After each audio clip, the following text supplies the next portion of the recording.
Olá a todos, começando mais um podcast aqui no Soteroprosa, Olhares Contemporâneos. Você não conhece o Soteroprosa, caiu aqui de paraquedas? Bom, o Soteroprosa é um coletivo de colunistas que escrevem artigos não acadêmicos para o site www.soteroprosa.com.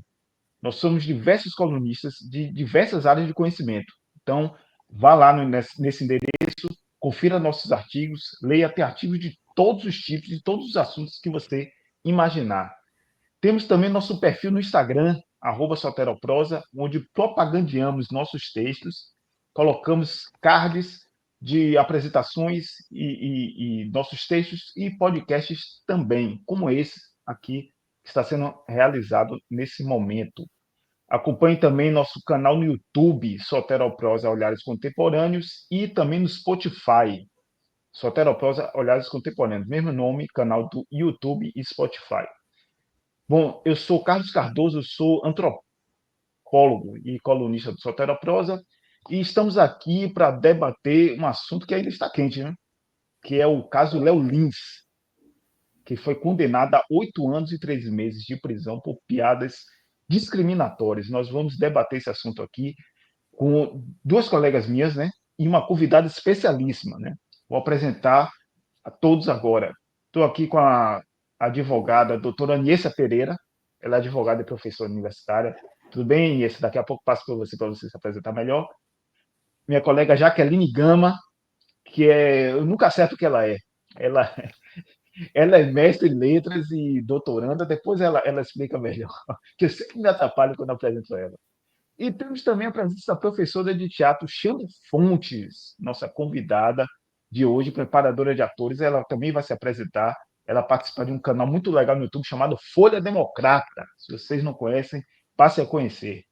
Bom, gente, o tema é Piada Agora é Crime, né? Sobre essa condenação de Léo Lins, e nós vamos ter um debate muito acalorado, que eu acho que temos opiniões diversas aqui. E, sem mais delongas, vou passar para os nossos convidados se apresentarem melhor. Nissa, se apresente aí melhor para a galera. Muito obrigada, Carlos. Um prazer estar aqui com vocês. Quero desejar boas-vindas para a nossa convidada, Xanda. Seja muito bem-vinda ao Soteroprosa. Uma honra estar aqui conversando com você também, Carlos, e com a nossa querida Jaque. Bom, para quem não me conhece, sou Nissa Pereira, sou advogada, atuo nas áreas de direito criminal, direito trabalhista, direito previdenciário. Também sou professora universitária na Faculdade Santíssimo Sacramento, aqui na cidade de Alagoinhas. Eu ministro as aulas de Direito Penal 1 e 2 e, nesse semestre, excepcionalmente, em Direito Constitucional 3. Também estou mestranda em Psicologia Criminal e estamos aqui, né, como você bem falou, para falar desse assunto extremamente polêmico, quente, né, que permeou aí os canais das mídias, jornais e internet, que é o caso Léo Lins. E você começa bem, Carlos, com essa pergunta, né? Piada agora é crime? E fazendo essa análise jurídica, né, da sua pergunta, pela condenação que foi imputada a Léo Lins, essa condenação de 8 anos, né, de pena privativa de liberdade, pena de prisão, parece que sim, né? Parece que piada agora se tornou crime. É importante a gente começar a análise desse assunto e dessa condenação de Léo Lins, primeiro trazendo o que diz a nossa Constituição. Porque quando a gente fala de piada, a gente está falando de liberdade de expressão, né? Então, a nossa Constituição, ela começa no seu primeiro artigo, o artigo 1º da Constituição, ela traz os princípios fundamentais ou fundamentos da Constituição brasileira ou fundamentos da República Federativa do Brasil. E aí, quando eu estou dando aula aos meus alunos, eu costumo falar desse assunto com eles, eu sempre digo, fundamentos, pensem que nós estamos construindo uma casa, um prédio, né? Nós temos, antes de levantar os muros e toda a estrutura da casa e do prédio, a gente precisa ter as bases, a gente precisa ter os fundamentos. E é para isso que esse artigo 1º vem na nossa Constituição, logo, né, em primeiro plano, quando a gente abre a Constituição, a gente já se depara com esse artigo 1º, que vai trazer essas bases, né, no que a sociedade brasileira, no que o Brasil ele vai se sustentar. E a gente tem como um dos 3 primeiros incisos, o inciso 3, a dignidade da pessoa humana. Importante a gente falar desse inciso 3, dessa dignidade da pessoa humana, que é um princípio não só brasileiro, mas universal. E esse princípio nos diz, basicamente, que a pessoa, todo cidadão, seja brasileiro, seja de qualquer parte do mundo, já que ele é um princípio que é universal, que essa pessoa tem direito a viver uma vida digna. E quando a gente fala de viver uma vida digna, a gente não fala somente de ter comida no prato, mas a gente também fala de moradia, de cultura, de lazer, e entra também a questão da liberdade. Não à toa que a nossa Constituição, ela trata no artigo 5º sobre, em vários dos seus incisos, ela trata sobre as liberdades que nós temos enquanto brasileiros, e uma dessas liberdades é a liberdade de expressão. É a liberdade de você poder se expressar da forma que você acha melhor, mas também essa liberdade de você ser quem você é, né, de você a liberdade de ir e vir, o seu direito de locomoção, enfim. E então, tudo isso é englobado por esse princípio da dignidade da pessoa humana. Porque você ter uma vida digna está dentro disso também, de você exercer essa sua liberdade, de se expressar, de pensar, de adotar a ideologia, a cultura a qual você se identifica. E um outro inciso que eu chamo a atenção nesse artigo 1º é o inciso 5, que fala do pluralismo político. E quando a gente fala desse inciso, a gente pensa muito que, então, esse inciso quer dizer que eu posso me filiar a qualquer partido, eu posso ser de esquerda, de direita ou de centro, mas não só se resume a isso. Esse pluralismo político fala dessa pluralidade mesmo que o Brasil tem de adotar diversas ideologias, diversas culturas, né? O Brasil é um país miscigenado, como a gente costuma dizer. Então, esse pluralismo político, né, essa diversidade de ideias e de ideologias, também está dentro desse princípio da dignidade da pessoa humana. Então, são princípios e são fundamentos que acabam se complementando. E aí, remeto a vocês e a quem também está nos ouvindo ao artigo 3º da Constituição, que fala sobre os objetivos fundamentais do Brasil, né? Quais são as metas, o que o Brasil, enquanto sociedade, busca atingir. E um desses incisos fala sobre justamente a erradicação, a promoção do bem de todos, sem que haja nenhum tipo de preconceito, seja de origem, seja de raça, seja de sexo, seja de cor ou idade, ou qualquer outras formas de discriminação. Então, é importante a gente já trazer para essa discussão esses 3 primeiros pontos.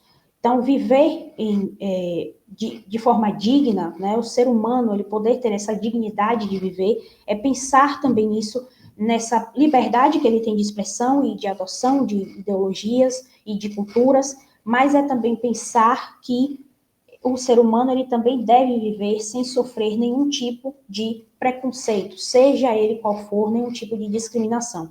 Então, foi isso que foi levado em consideração nessa decisão que condenou Léo Lins, né, a essa pena privativa de liberdade de 8 anos e também essa multa, né, que ele tomou de mais de 300 mil reais, né, essa indenização que ele terá que pagar, essa pena de multa também.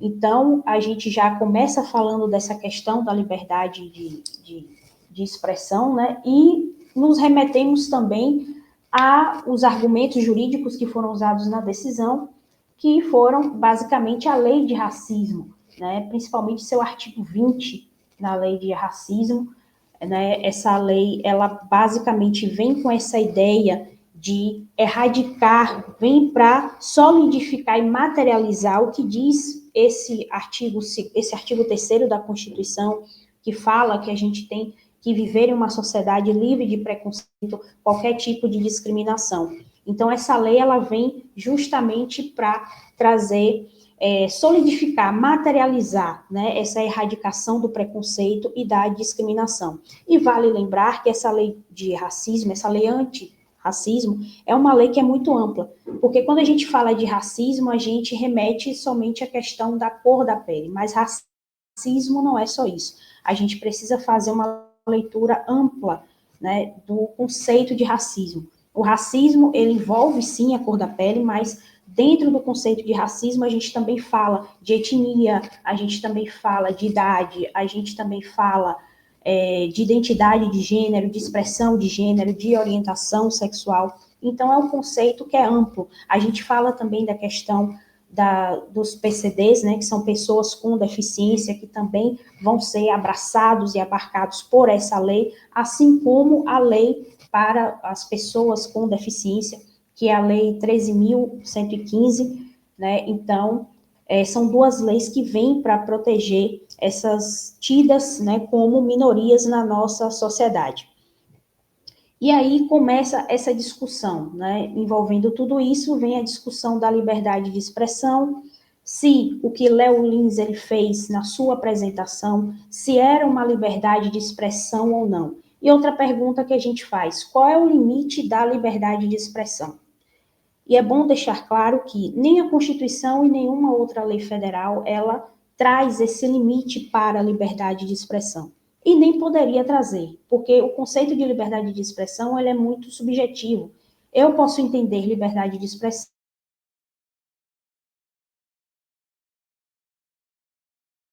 com outro conceito. E está tudo bem, isso também está dentro do pluralismo político, essa diversidade de entendimento, né, acerca de diversos assuntos. Então, qual é o limite da liberdade de expressão? Seria papel, então, já que o legislador, nem da Constituição e muito menos de outras leis federais, já que eles não podem trazer, seria papel de limitar a liberdade de expressão do intérprete da lei, que é o juiz. No caso, né, de Léo Lins, a juíza que decidiu pela sua condenação, entendeu pela sua condenação. E aí, o que ela observa através dessa condenação, dessa sentença, é que o limite para a liberdade de expressão é justamente quando alguém começa a ofender a outra pessoa, começa a trazer discursos ofensivos, discursos de ódio contra outras pessoas, contra as tidas minorias, né, que ela fala na sentença, as pessoas gordas, pessoas que são portadoras do vírus HIV, que foram, né, vítimas desse crime que Léo Lins cometeu, pautado pelo artigo 20 da Lei de Racismo, né, as pessoas com autismo, pessoas também homossexuais, transexuais, enfim, identidade de gênero, orientação sexual como um todo. Então, ela entende que o limite para a liberdade de expressão é justamente esse, a partir do momento em que ele atingiu, em que ele ofendeu através das piadas que ele proferiu, né, no seu show de stand-up comedy, e depois isso circulou pela internet através da divulgação do show. Ela entendeu que o limite para a liberdade de expressão é essa ofensa. Mas, em relação a esse assunto de Léo Lins, surgem aí 3 discussões. Tem gente, né, que concordou com o posicionamento da juíza, né, no sentido de que ela foi correta em condená-lo, entendeu também por esse lado de que o limite da liberdade de expressão é justamente essas falas odiosas, esses discursos de ódio, ainda que seja em um show de stand-up comedy, né, em um show onde ele estava ali contando piadas, enfim. Mas também temos as pessoas que foram contra essa condenação de Léo Lins. E essas pessoas que foram contra essa condenação, a gente pode dividir em 2 grupos de pessoas. Primeiro, nós temos as pessoas que não concordam com esse limite da liberdade de expressão, né? Que, apesar de que as piadas foram de mau gosto, mas que existe no direito uma coisa chamada animus jocandi, que é justamente essa intenção, se a pessoa tem ou não, de fazer humor, de fazer piada. Então, essas pessoas entendem que Léo Lins, ele estava abraçado, abarcado, protegido por esse animus jocandi, ou seja, a intenção dele ali naquele momento do stand-up comedy era de fazer piada, era de fazer humor, era de fazer as pessoas que estavam ali, que compraram o ingresso para ir no seu show, darem risada. Ele não teve a intenção ali de ofender alguém, ele não estava ali com aquela intenção de, eu vou lá, eu vou fazer a piada porque eu quero ofender, né? Porque eu tenho algum tipo de preconceito dentro de mim contra as minorias, então eu vou lá e vou fazer isso para ofender. Então, temos essas pessoas que defendem essa corrente e que, por isso, acharam que a condenação de Léo Lins foi uma condenação errada. Condenação essa errada a parte da pena privativa de liberdade, mas não da parte da indenização. Essas pessoas acreditam que, e quando eu falo essas pessoas, eu falo não só pessoas comuns, mas também alguns juristas que eu tenho acompanhado durante essas semanas, algumas entrevistas, né, eles acreditam que isso poderia ter sido resolvido através da indenização, da pena de multa, né, que ultrapassou a faixa dos R$300 mil.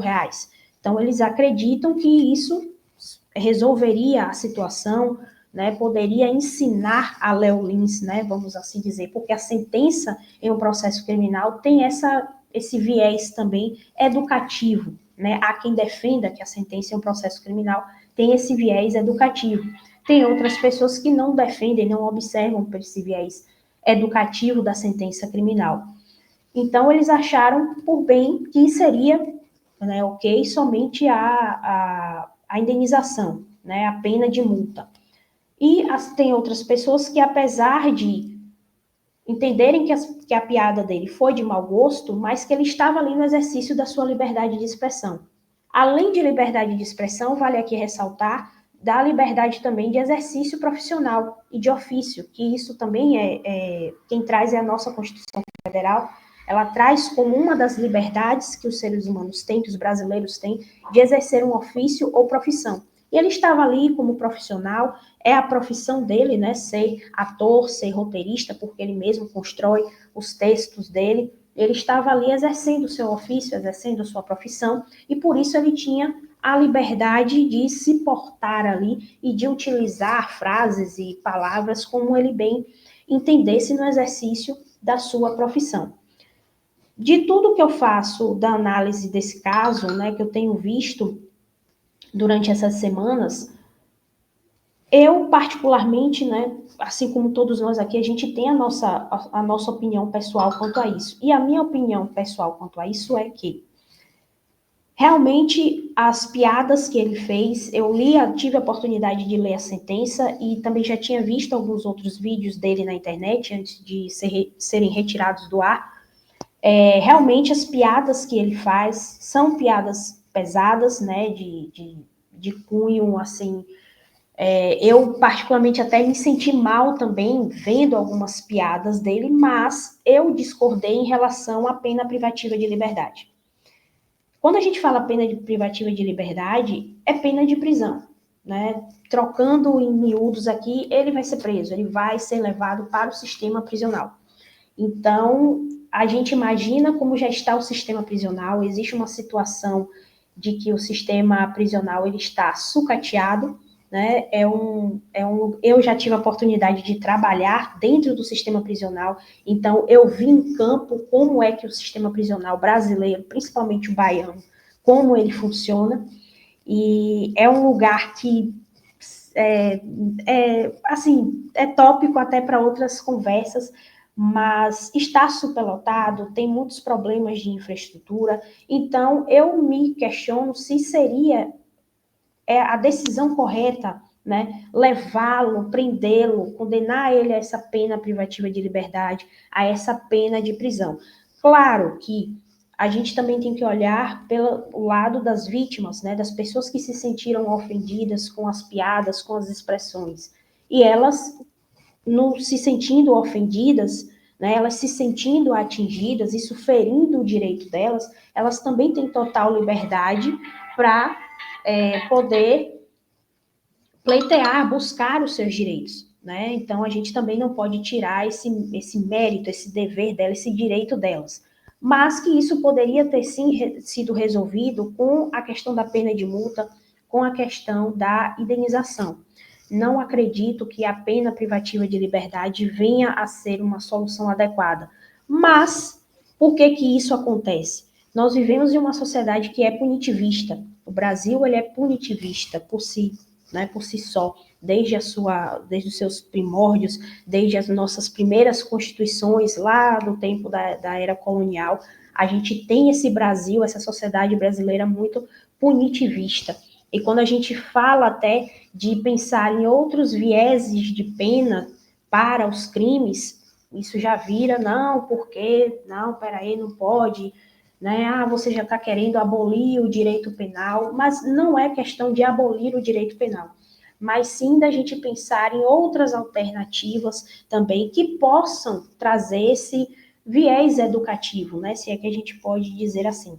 Eu discordo um pouco quando a gente fala do direito penal com esse viés educativo, sabe?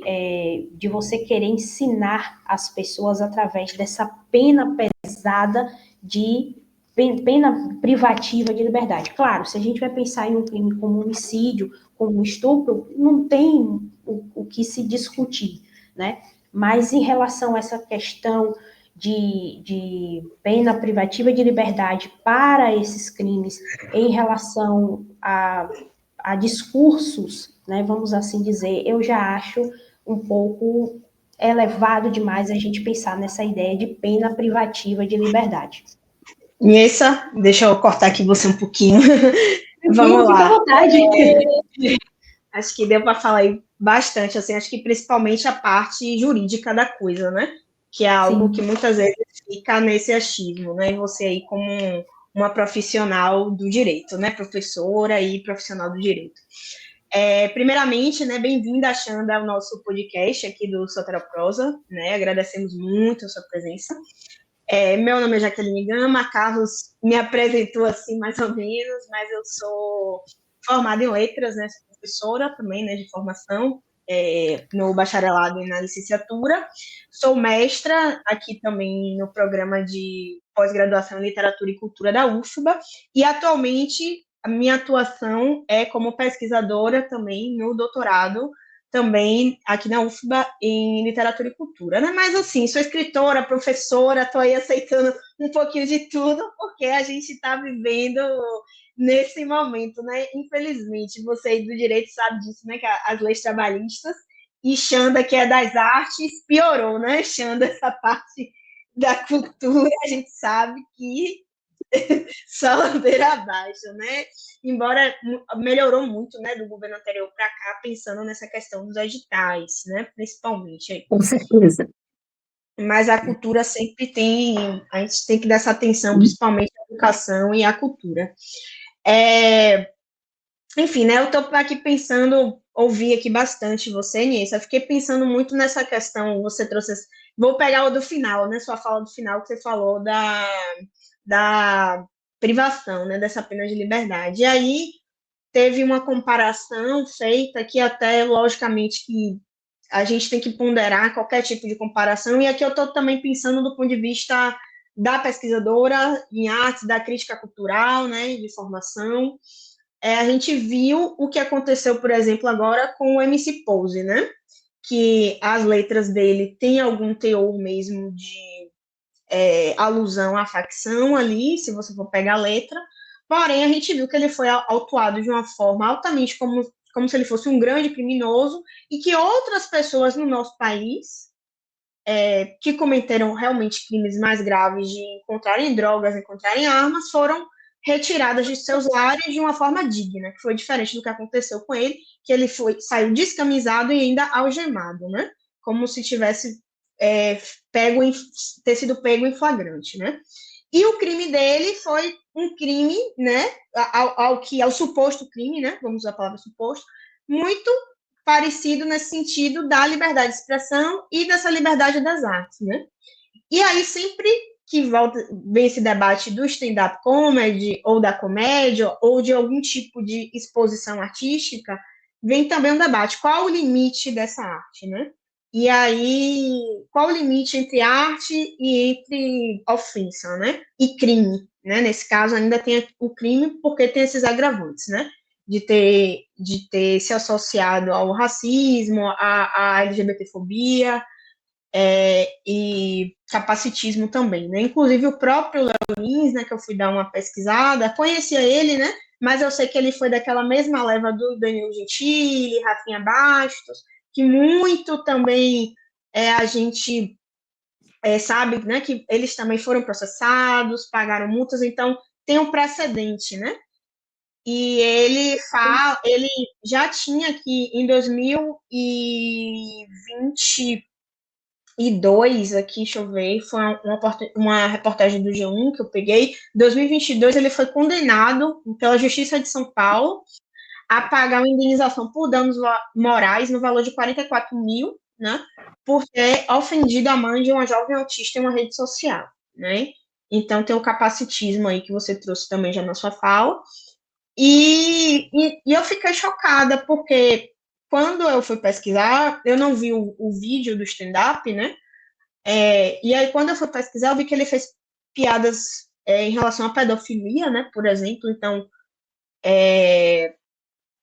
e a zoofilia também, né? Além das piadas em relação ao crime de racismo, né? E aí, pensando nesse ponto de vista da arte, né? E pensando do ponto de vista dessa performance, acho que Xanda depois pode trazer isso de uma forma mais elaborada por ser do teatro, né, Xanda? Mas esse do ponto de vista da arte performática, né? E aí eu estou pensando aqui nesse stand-up como essa pessoa que se coloca também, que hoje a gente está nesse momento das narrativas autoficcionais, né? Eu acho que não teve nenhum momento que essa narrativa autoficcional fosse tão abrangente quanto atualmente, né? E aí pensando na própria literatura contemporânea, nos filmes de alguma forma, então tem essa autoria. E o stand-up, ele se coloca como ele mesmo, né? Não é um personagem, ele se coloca como ele mesmo e traz cotidianos, amenidades da vida. Então ele já assume ali nessa arte que é ele, que não é um outro, que não é, tô fazendo aqui um personagem tal, que ainda assim a gente poderia discutir também o limite disso, né? Então, só nisso ele já assume, passa por mim. Mas vamos dizer que aquela arte dele ali, por se tratar, né, de uma arte, é uma autoficção, né? Ele está elaborando ali, ele traz uma tirada, pega da vida cotidiana, mas ele pode inventar uma história. A história nunca pode ter acontecido com ele, né? Ele coloca aquilo ali. Mas ele está assumindo o que ele está falando. Então, a linha entre Léo Lins e piada não é Léo Lins e piada. Não ele é o comediante e a piada. Então, a partir do momento que ele assume isso, né, ele se coloca como esse ator de stand-up, né, vamos colocar assim, ele está se colocando ali, assumindo o que ele está escrevendo, o que ele tá, e o pior, o que ele está emitindo, né? Tanto que até você trouxe essa questão das penas e tal, Inês, eu estava também eu estava lendo alguma coisa aqui de código, cheguei até a fazer direito na época, viu? Mas eu tranquei a faculdade, não foi para mim. Mas eu estava lendo aqui e poderia ter sido pior, porque ele, além dele ter emitido, feita piada numa casa de show, ter sido reincidente, inclusive tinha precedente, né, de reincidência no crime, né, ele ainda emitiu a piada, né? Então, assim, são vários fatores agravantes, né? E aí você, logicamente, que aí você trouxe a questão, né? Essa reflexão que eu acho que também cabe até para a gente pensar, até depois de fazer até um outro podcast, alguma coisa nesse sentido, falando sobre essa questão do sistema prisional, porque eu acho que é muito importante mesmo, né? A gente pensar sobre isso. Ok, justas, suas colocações foram justas, lógico. Mas ainda assim eu fico pensando, poxa, quantas pessoas, como o próprio, né, quando iniciei minha fala agora, como o próprio MC Pose, né, que eu trouxe, né, com as suas devidas proporções e comparações, né, porque a gente sabe que a forma como ele foi tirado dali também envolve essa questão do racismo estrutural, né, na nossa sociedade, e também não estou defendendo as letras dele, porque são problemáticas, né, e eu acho que apologias a qualquer tipo de crime, né, desde a facção ou ao crime de racismo, ou ao crime de homofobia, ou ao crime de LGBTfobia, precisam de serem rechaçadas. Infelizmente, a gente só consegue, que eu acho que a palavra não é nem reparar, porque eu acho que, na verdade, a gente não consegue reparar nada. Mesmo com as reparações, não existe reparação de verdade. Mas, enfim, mas isso também já é uma outra conversa.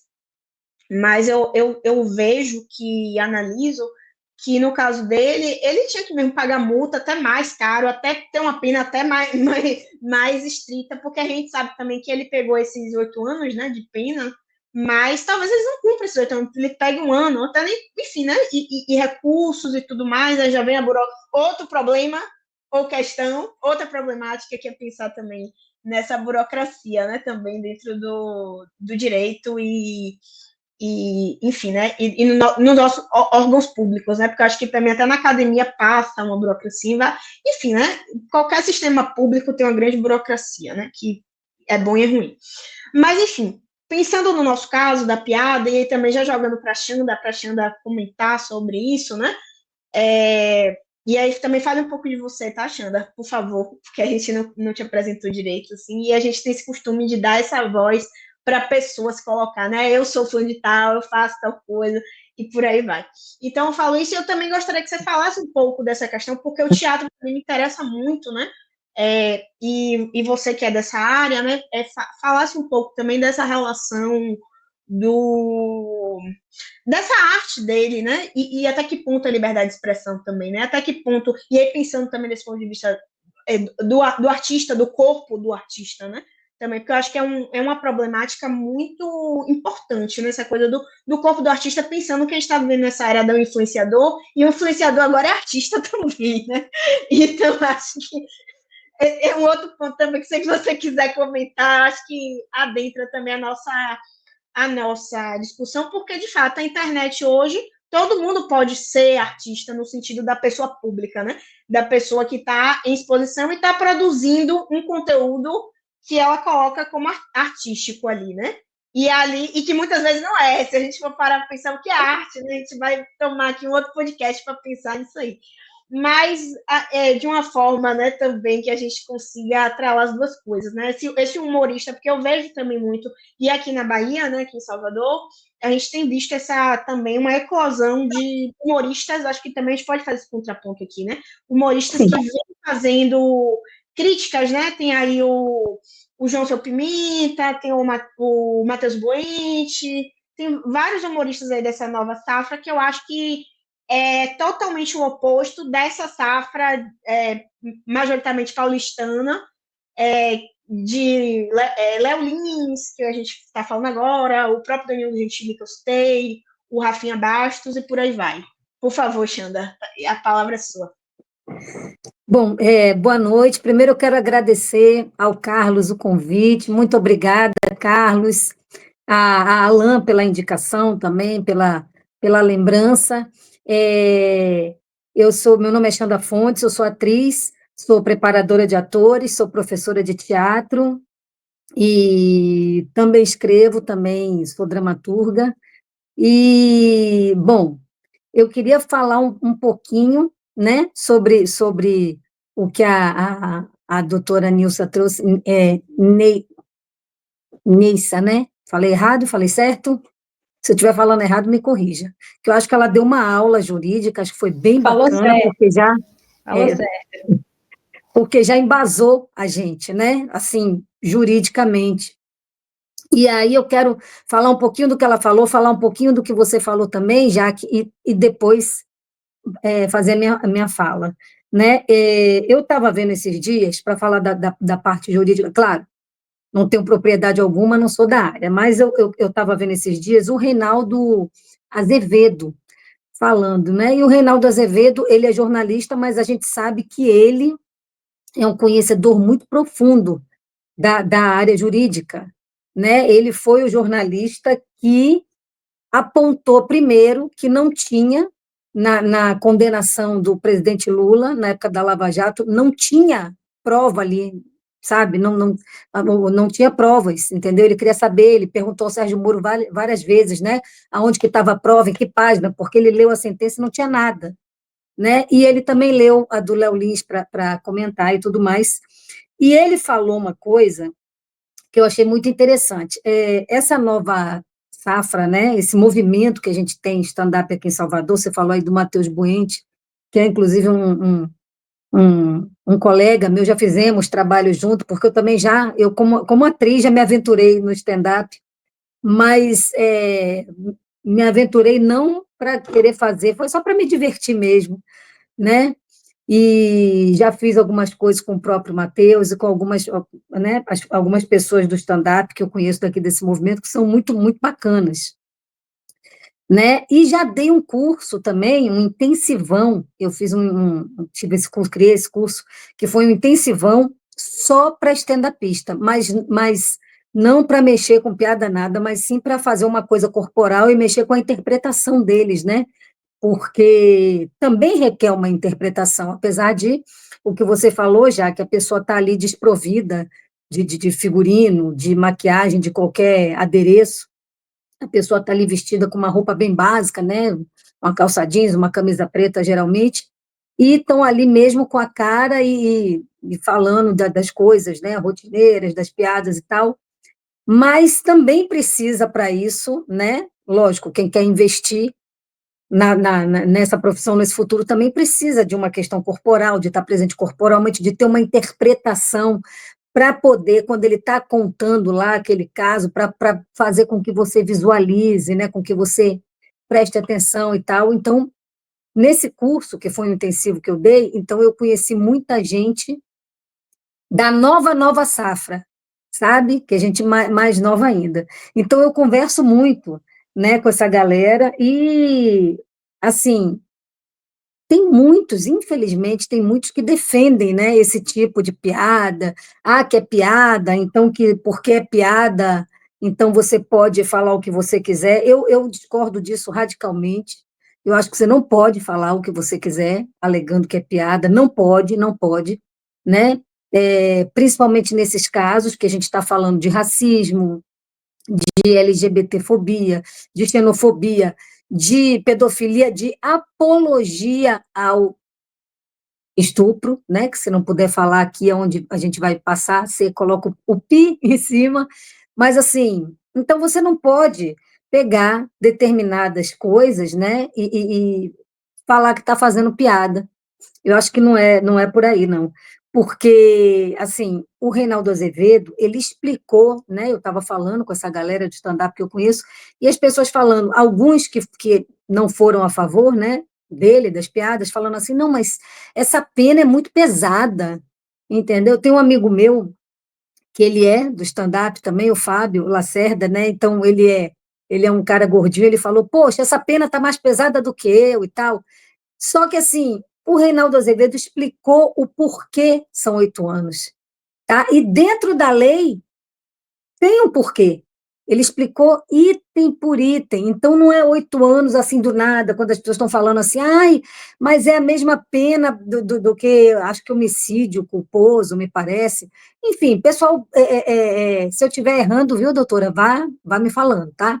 Mas, assim, o pessoal comparando, né, achando que a pena era muito grande, que poderia ser só 1 ano, sei lá, tal. Enfim, o Reinaldo Azevedo explicou item por item, e quando você pega essa explicação, você vê que a juíza ali agiu conforme a lei, de acordo com a lei, né? Então, a juíza ela não fez nada do outro mundo, ela agiu de acordo com a lei, tá? Eu não parei para pensar nessa questão que a Anissa está trazendo do sistema prisional.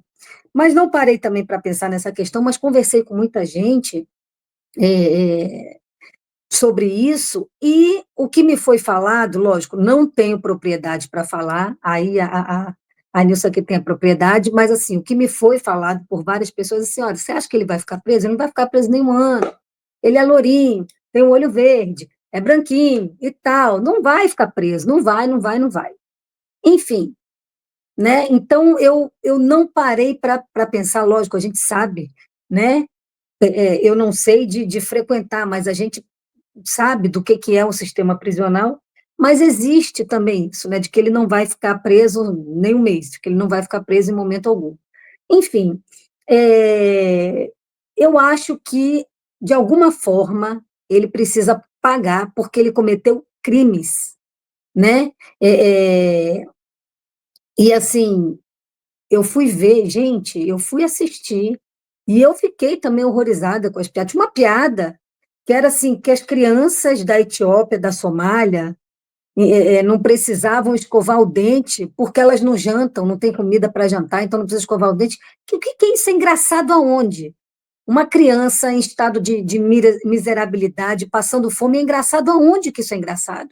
E aí ele conta isso como piada, achando engraçado, e a plateia ri, entende? Eu vi uma parte, porque eu fui ver um compilado de várias partes de show dele, de várias partes de piada, então tem uma parte que ele faz uma piada, eu não me lembro agora da piada, né? Mas é uma piada assim altamente nazifascista, e no final da piada todo mundo ri, e ele mesmo fala, poxa, nem eu sabia que eu tinha uma plateia tão nazista. Ele fala isso, porque todo mundo riu da piada horrorosa lá, que ele falou, acho que era alguma piada com Hitler, enfim. Então, assim, veja que ao falar isso, ele tem noção do que ele está falando, ele não está falando nada ali enganado, não sabia, eu queria fazer as pessoas rirem. Poxa, a gente pode fazer rir de tantas formas, sem ser incitando a estupro, fazendo apologia ao racismo. Você está entendendo? Tem tantas formas para a gente fazer rir, e aí quem entra em defesa dele? Gente que é igual a ele, que faz a mesma coisa que ele, que é Danilo Gentili, que é Rafinha Bastos, entendeu? Inclusive o Rafinha Bastos, gente, ele fez uma defesa do Léo Lins que não tem lé com cré, uma defesa que não para em pé, e colocando os atores e atrizes na conversa. Então, ele acha que a Adriana Esteves, por ter feito a Carminha na novela, também tem que ser presa, entendeu? Porque incitou lá a fazer as maldades e tal. Então, assim, você vê que ele é uma pessoa que ele também não fala lé com cré, ele não sabe, viu o galo cantar e não sabe aonde, sabe? Não sabe do que ele está falando. Porque o que acontece? É muito diferente um ator e uma atriz e um stand-upista. É muito diferente, né? O ator e a atriz, eles estão realmente emprestando seu corpo, sua voz ao personagem, né? Tanto que ele, né, precisa de uma maquiagem, de um figurino, corta cabelo, pinta cabelo, né? Às vezes bota uma prótese no dente e tal, enfim, é outra coisa. Ele vai pegar, né? Então eu vou fazer aqui um personagem de uma mulher, um exemplo, tá? Que é uma serial killer. Eu não sou serial killer, nem nunca fui, nem jamais serei, mas eu preciso, vou botar entre aspas, mas vocês vão entender, defender aquele personagem. Quando eu digo defender o personagem, eu não estou defendendo quem é serial killer. Eu estou defendendo meu personagem, eu quero dizer o seguinte, eu estou fazendo o personagem com o mais verdade possível que eu possa fazer, para que você que me assista acredite que eu sou. Um exemplo disso é o seguinte, vamos pegar a Carminha que ele trouxe para a conversa, né, o Rafinha Bastos. A gente está assistindo ali a novela, quem assistiu a Avenida Brasil, que foi uma novela de sucesso, você está assistindo a novela, você está vendo com seus olhos que é a Adriana Esteves, você está vendo, mas em momento algum durante a novela você fica pensando, pô, é a Adriana Esteves, pô, é a atriz que está fazendo. Não, naquele momento, você vendo com seus olhos que é a Adriana Esteves, mas você enxerga a Carminha. Por quê? Porque ela está ali defendendo a personagem, ou seja, ela está ali fazendo a personagem com verdade. É uma verdade tamanha que você sabe que é a Adriana Esteves que você está vendo, mas você em momento algum pensa na Adriana Esteves. Entende? Então, isso é uma grande diferença para quem está fazendo stand-up, que é uma pessoa que está ali desprovida de nada. Eles, às vezes, falam, porque é a persona. Não, não tem, não é uma persona, é você que está fazendo. Você está ali com seu tênis, com sua calça jeans, com sua camisa de malha de algodão, e está contando as piadas que vieram na sua cabeça, ou coisas que você passou, coisas que amigos passaram e contaram numa mesa de bar, e você foi juntando e tal, e você considerou que aquilo podia ser engraçado, e você quis ali contar. Entende? Existe uma vertente que eles falam, de um americano que também agora eu não me lembro o nome, mas que eles fazem um grupo lá de stand-upista estadunidense que só faz piada assim, sabe? Só faz esse tipo de humor, que é massacrando os outros. Gente, isso nunca, nunca foi engraçado. Mas, pasme, tem gente que ri disso, né? Tem gente que ri disso. Mas por que tem gente que ri disso? Então eu vou trazer essas pessoas para serem meu público e vou fomentar isso? Não. E aí você pega, já que como você falou, né, do João Pimenta, veja, o João Pimenta, ele é um cara que ele faz um humor inteligentíssimo e bate no racismo. O Matheus Buente, que você também citou, faz um humor inteligentíssimo e bate no racismo. Então, a gente precisa usar a arte em si, para essas coisas. Você quer ver uma coisa? o Luiz Miranda, né, que é um ator fenomenal, maravilhoso, e o Luiz Miranda tem um espetáculo chamado Sete Conto, não sei se vocês já tiveram oportunidade de assistir, eu já assisti também, e é sensacional, é humor, é comédia, a gente ri do começo ao fim, a gente ri de ficar com a mandíbula doendo, é nesse nível.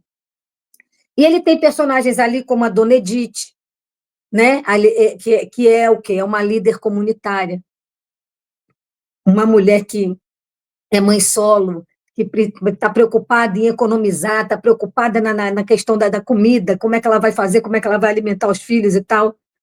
A gente tem a vovó Arminda, que é uma velhinha que tem dificuldade, né, de lembrar as senhas para as coisas, tem dificuldade com tecnologia, ela só quer pegar lá, coitada, a pensão dela, o benefício dela, né? Enfim, passa por essas coisas todas. Aí a gente tem o Ademar Queixada, que é um guardador de carro. Então, ele pega personagens do povo, traz questões do dia a dia, mas ele traz fazendo política dentro da comédia, porque a comédia, ela é política também. A gente pode, através da comédia, levantar bandeiras e levanta, entendeu? Levantar bandeiras importantes. O Luiz Miranda, você pega, tem um personagem até que ele faz que é o Detona, né?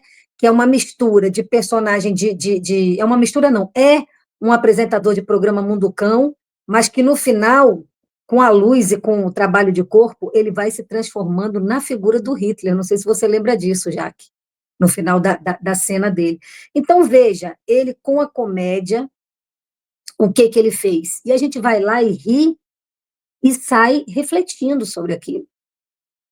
Então, isso é importante. Então, porque assim, gente, microfone, palco, são armas.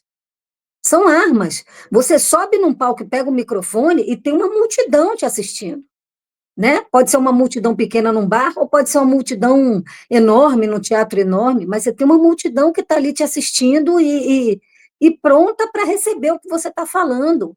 Então, uma pessoa, um ator, uma atriz, uma pessoa que está fazendo stand-up, um artista em si, né? Vamos ampliar mais, né? Porque um músico também tem essa responsabilidade, né?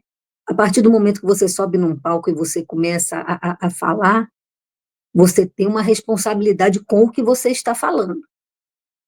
Você tem essa responsabilidade, você não tem como fugir dessa responsabilidade. E ele precisa pagar pelo que ele está falando. Esses dias no Instagram, tem um perfil que eu sigo que divulga muito, né? Divulga stand-up, divulga show de comédia e tal, e eles fizeram um collab com outros perfis e falando do Léo Lins e tal, com a tendência a com uma tendência a defender o Léo Lins, né? E aí eu fui lá e comentei, porque eu comento mesmo que eu não tenho medo de hate, não, entendeu? Hate, ou eu boto no lugar dele também, vou lá e respondo, ou então também dou tchau, ignoro, mas não tenho medo. Entendeu? Então eu fui lá e falei, olha só, isso que ele fez foi racismo, não tem outro nome. Ele cometeu crimes. Gente, que dificuldade, parece que as pessoas estão descerebradas, as pessoas que estão defendendo isso, entendeu? E aí, gente, só tinha eu e mais uma ou duas pessoas falando as coisas reais, sabe? Porque a série de gente que tinha defendendo, e defendendo com os argumentos mais pífios que você pode pensar. Teve um menino que enumerou falas do Lula, entendeu? Para poder defender, sabe? Então as pessoas também estão, a gente está num ponto, né, que as pessoas estão muito perdidas, esquisitas, e não estão lendo, e não estão procurando informação, infelizmente. E aí defendem uma figura como essa que faz piadas desse tipo. Uma coisa que me decepcionou muitíssimo foi ver o Hélio de la Penha defendendo ele. Isso, para mim, foi uma decepção assim enorme. O Hélio de la Penha, que é um homem preto, gente. Entendeu? Vim defender isso. E aí, né, teve um corte que a gente até postou nas redes da Folha, que foi a Flávia, acho que Oliveira, o sobrenome, se eu me fugir um pouco agora, se vocês souberem, me corrijam, meninas e Carlos. Ela é jornalista da Globo News, e ela estava ali com ele conversando, e ela deu uma aula para ele, entendeu? De por que não pode, que não é assim, gente. Gente, pelo amor de Deus, racista, gente, pedófilo, ou abusadores, estupradores, xenófobos, nazistas, são pessoas misóginos, são pessoas que a gente não pode passar pano. É simples assim. Para mim é muito simples, é muito objetivo, não pode passar pano, não pode. Entende? Eu tenho um palco, eu tenho um microfone, eu posso usar isso, mesmo na comédia. Olha quantos exemplos eu dei aqui de comédia, você também, Jaque, que a gente usa a favor das coisas, das causas, entende? E a gente vai se divertir fazendo esse trabalho e a gente vai também militar. Então, por que eu vou pegar isso e vou usar contra minorias, vou usar para massacrar, para fomentar, porque isso fomenta o nazismo, isso fomenta o fascismo, fomenta a xenofobia, fomenta o racismo, isso fomenta, a partir do momento que eu falo isso para a plateia, eu estou fomentando esses pensamentos, estou fomentando essas ideias. Isso é um fato, e contra fatos não argumentos. Tá? Então, assim, de alguma forma, ele tem que pagar. De alguma forma, quem faz esse tipo de apologia tem que pagar de alguma forma. E precisa isso ser repensado. Eu acho que vocês acertaram muito em trazer essa discussão. Essa discussão precisa ser fomentada não só por conta da figura Léo Lins, mas por conta de que vários stand-upistas fazem isso por aí, entendeu? E a gente, pelo amor de Deus, a arte não é para isso. Mas no stand-up está acontecendo também, gente, um fenômeno que é assim: qualquer pessoa que se acha engraçadinha, ela quer ir lá e fazer stand-up e já se diz stand-upista, entendeu? Isso, para mim, é uma queimação para quem faz um trabalho sério, como o João Pimenta, como o Matheus Buente, que a gente tem aqui, Alain Miranda, que é ator também, mas que também faz stand-up, entendeu? E, assim, eu acho que a gente tem uma pergunta, né, que virou até uma piada no meio dos artistas, que é assim: qual é o limite do humor? Isso virou uma piada. Não é que o humor em si tenha limite, o humor em si. Eu acho que é o bom senso, eu acho que é a coerência, entende? Então, gente, a gente precisa trabalhar com isso, e aí já não é só em cima do palco. Eu acho que é na vida da gente, a nossa vida, né, independente da nossa profissão, mas a nossa vida, ela tem que ser pautada pela coerência, pelo bom senso, isso é o mínimo do mínimo, né? E se eu subo num palco e falo, né, que o negro não quer trabalhar, e que antigamente ele era escravo, porque ele não queria trabalhar, e não sei o quê, que ele fez uma piada dessa aí e tal, né, ainda chamando até de escravo ainda, não chama nem de pessoa escravizada, porque a pessoa não consegue nem ter a noção, né, da diferença do que é, enfim, e colocando o negro nessa posição, entendeu? De que é uma pessoa que não gosta de trabalhar, né, então era escravizado e já não gostava de trabalhar, então hoje também não gosta, sabe? É um troço tão asqueroso, é um troço tão nojento, sabe? Que a pessoa vai colocar. Então, assim, se você acha que isso é uma piada e que isso é engraçado, você não está nem pautando nem a sua vida, nem os seus pensamentos pela coerência e pelo bom senso. Porque você não pode achar que é por aí, sabe? Ai, vou fazer essa piada aqui, porque não sei se vocês viram alguns vídeos que ele tem um caderninho, porque o pessoal do stand-up tem isso, né? Faz um caderninho, e aí às vezes lê do caderninho porque está ali fazendo o teste das piadas. Isso não é piada nem para você fazer teste, gente. Não é nem para você fazer teste, sabe? Você sabe o que foram os anos de escravidão? A escravidão, eu acho que é a maior mazela da humanidade, entendeu? Claro que a gente tem o Holocausto, né? A gente tem chacinas, enfim, coisas várias, mas a escravidão, olha o tempo que durou a escravidão, olha o que foi a escravidão, a matança, entendeu? Não só matança, mas além de matança, comercializar outro ser humano, você torturar outro ser humano, isso não é engraçado, isso não pode ser piada, isso não pode. E, gente, aí não é piada, eu tenho licença para fazer. Não, não tem, gente, não tem, é uma questão de bom senso, de coerência. Eu não posso fazer piada com tortura que o outro sofreu, sabe? Então, para mim, isso é tão óbvio que quando eu vejo uma pessoa fazendo a piada, e aí vem gente ainda defender isso, não, isso não tem defesa. Isso não tem defesa. E assim, Eu acho que ele precisa pagar de alguma forma, eu não sei como vai ser isso, porque com certeza vai entrar com algum recurso, essa pena não vai ser isso, né? E aí você entrou com a coisa do que você falou, né? Do MC Pose, que era uma pessoa que eu nem conhecia até ter essa coisa. Fui ver as letras, são letras criminosas também, tá? Só sou contra, lógico, a forma como fizeram com ele, mas são letras criminosas, ele faz realmente apologia ao crime com as letras também, entendeu? Quando a gente vai falar, não é defendendo ele, porque aquelas letras são criminosas, é só defendendo a maneira de, né, a forma de tratar, a forma de tratamento que ele recebe é que um Léo Lins receberia, né?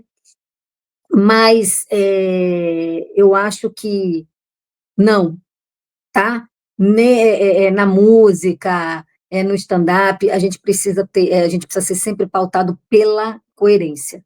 E não é coerente você fazer piada com esse tipo de coisa, você fazer piada com mulheres, entendeu? Com mulheres que sofrem, com estupro, isso não é coerente, isso é um absurdo, entendeu? E eu acho que é o mínimo, são essas pessoas realmente pagarem por isso, e eu acho que ele acende essa discussão e tem que ser fomentada mesmo, e quem está defendendo ele, eu espero, né, que abra seu campo de visão, que abra sua mente, e que leia, que se informe, que estude, e veja que o caminho não é esse, e que sirva de exemplo para outros artistas ou pessoas que se dizem artistas, para que pensem muito antes de trazer.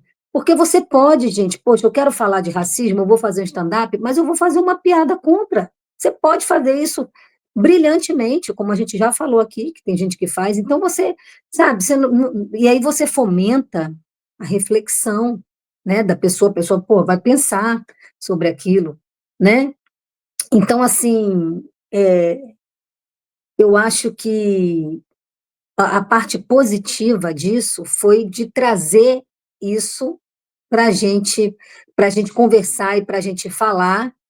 E o Niso Neto, essa semana, foi entrevistado lá na Folha, né? E aí ele estava falando também, né, da época do Chico Anísio, o pai dele, né? Que fazia coisas que hoje não se faria mais, por exemplo, blackface, né? Só que assim, gente, hoje a gente tem a gente sabe o que que é o blackface e a gente não faz. A gente sabe o que que é. Mas a gente sabe que também o Chico Anísio, quando ele ia fazer isso, ele não ia fazer com a intenção de diminuir as pessoas pretas, entende?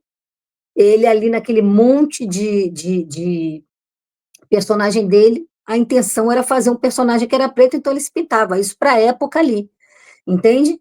Hoje a gente sabe que não se faz e não é para fazer mesmo, mas assim, lógico, tinha muita coisa, os trapalhões, né? Porque as pessoas estão dando esses exemplos, né? Ah, os trapalhões faziam, ninguém achava tal. Sim, era outra época, né? Só para vocês terem ideia, eu estava com o meu prédio aqui essa semana em obra, a obra acabou.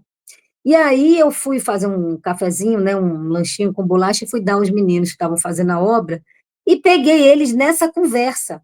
Tinha um deles que estava defendendo o Léo Lins, falando que o Brasil está ficando um país depressivo, o rapaz não pode nem fazer uma piada que vai pegar 8 anos de prisão. Aí eu entrei na conversa e comecei a falar, entendeu? Da questão racista, da questão toda, né? E aí ele foi uma das pessoas que falou, mas os trapalhões, eu disse, olha, você acha que hoje, o Mussum ia aceitar ser tratado daquela forma? Não ia aceitar. Não ia aceitar, porque a gente vai evoluindo. Hoje, na sua cabeça, eu falei para ele, na sua cabeça hoje, o que que você acha de uma pessoa ser escravizada? É o cúmulo do absurdo. Mas naquela época, entendeu? Era coisa normal. Você chegar numa feira e tá ali, sendo vendidos escravos, você olhar dente, olhar a orelha, olhar tudo. Gente, isso é o fim da picada. Mas naquela época era normal, você sair e você ia olhar isso. E você ia comprar, e você ia, tá entendendo? Sabe? Você castigada, não te matar, isso era normal. Gente do céu, a gente vai evoluindo e vai vendo as coisas absurdas e vai abolindo isso, né? Então, a mesma coisa nesse caso, né? O Mussum passava por aquilo, porque naquela época era normal, o Didi lá chamando ele de Didição, de azulão e tal, e todo mundo achando engraçado. Hoje, o próprio não ia passar por isso. Hoje, não ia existir esse tipo de coisa. Então, da mesma forma, o stand-up também precisa repensar e também precisa se reformular. E essas piadas não podem ser admitidas, não podem, porque não é engraçado. Não é engraçado, tá? E aí, só para finalizar e amarrar, que a Jaque trouxe, a galera influencer não é artista. Essa galera influencer, a gente pode falar que eles são produtores de conteúdo, tá? Mas artista não. Quando eu comecei a fazer o mestrado, né, porque eu sou formada em licenciatura em teatro pela UFBA, e depois fiz uma pós-graduação em arte e educação, e depois comecei a fazer mestrado, mas o mestrado eu não terminei, porque o mercado vai te absorvendo e você precisa trabalhar, e a gente sabe que o mestrado não é igual a uma graduação, uma pós-graduação, que você faz ali trabalhando, né, junto. E eu peguei uma disciplina que era modos de gestão, modos de captação e gestão das artes cênicas, era uma coisa assim, era um nome bem grande, mas era uma coisa por esse caminho. E o professor, que era um professor maravilhoso, né, ele hoje está no Rio, ele fez uma pergunta assim, a gente, no auge da discussão, e ele falou assim, gente, não é qualquer pessoa que pode ser ator, não é qualquer pessoa que pode ser artista, qualquer pessoa pode ser neurocirurgião. Ele perguntou, e todo mundo não. Ele falou, pois ator, artista é a mesma coisa, não é qualquer pessoa que pode. Infelizmente, ou felizmente, é isso. E é verdade. Então, assim, sabe, uma pessoa, isso aí também, isso gera outra discussão, se vocês quiserem depois comentar e me chamar, a gente conversa. Só quero dar essa amarração, porque já que trouxe. Uma pessoa que está na internet, que é influenciador, que já é um nome que eu acho esquisitíssimo, me soa super esquisito, influenciador. Ah, você é o que é? Sou influenciador, sou influenciadora. Me soa estranho, me perdoe se eu estou sendo preconceituosa, mas me soa esquisito. Mas, enfim, as pessoas que estão fazendo isso, elas são produtoras de conteúdo, não são artistas. Tá? A não ser, a gente pode até passar uma peneira nisso, né? Tem gente que produz um conteúdo ali de comédia, coisa e tal, eu posso até ver que essa pessoa está indo para esse lado ali da arte, de ser artista e tal, mas é diferente do que 90%, né, desses influencers, que a gente sabe que, inclusive, já deu problema, inclusive, até com a Rede Globo, com o Satélite do Rio, né, que é o Hugo Gross, que é ator também, que estava barrando de dar DRT para essa galera, porque não é assim, né?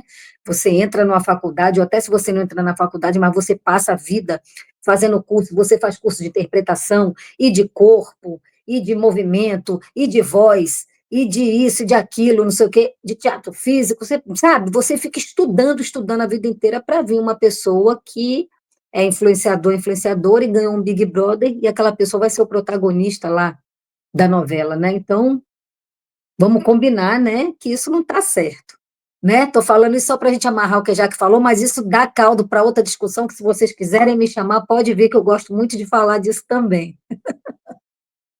Espero também, viu, gente, ter contribuído com a discussão e espero que seja, que tenha contribuído com a discussão e espero que tenha sido positivo para o fomento também dessa discussão.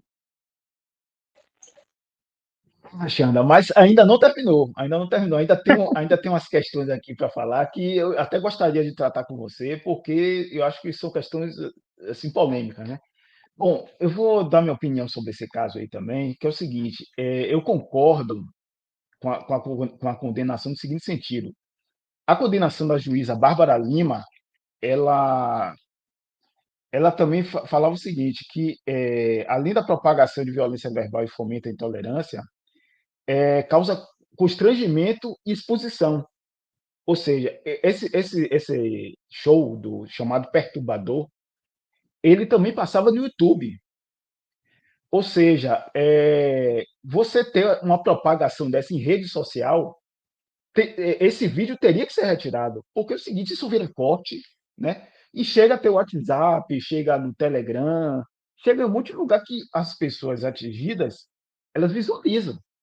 Quer dizer, não é uma questão só de um show, de porque teve Porchat, né? Falou assim, não tá afim de ver a piada, não vai pro show, mas não é a questão do show, cara. Não é a questão de pagar ir pro show só.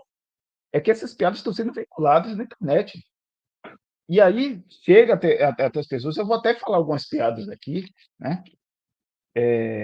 Para alguém que está ouvindo aí, não tem conhecimento, eu tenho uma piada que é o seguinte. Carlos, deixa eu te Oi, interromper só um segundinho, só porque o deixa Fábio eu lá. Porchat dar uma declaração dessa, eu acho extremamente triste. Olha que ele é um cara que eu admiro muito, não só o trabalho dele como ator, mas também como empreendedor, sabe? Como gestor de carreira, admiro muito, mas acho uma declaração muito triste. Exato, o Porchat costuma defender esse tipo de situação aí.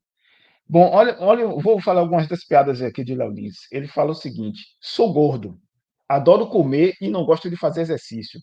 Como emagrecer? Pegando AIDS. Você não adora comer de tudo? Sai comendo gay sem camisinha, uma hora dá certo. Aí ele fala o seguinte: essa piada pode parecer um pouco preconceituosa, o que é. Ou seja, ele faz piada preconceituosa, é gordofóbica, e assume que a piada é preconceituosa. Então não é piada.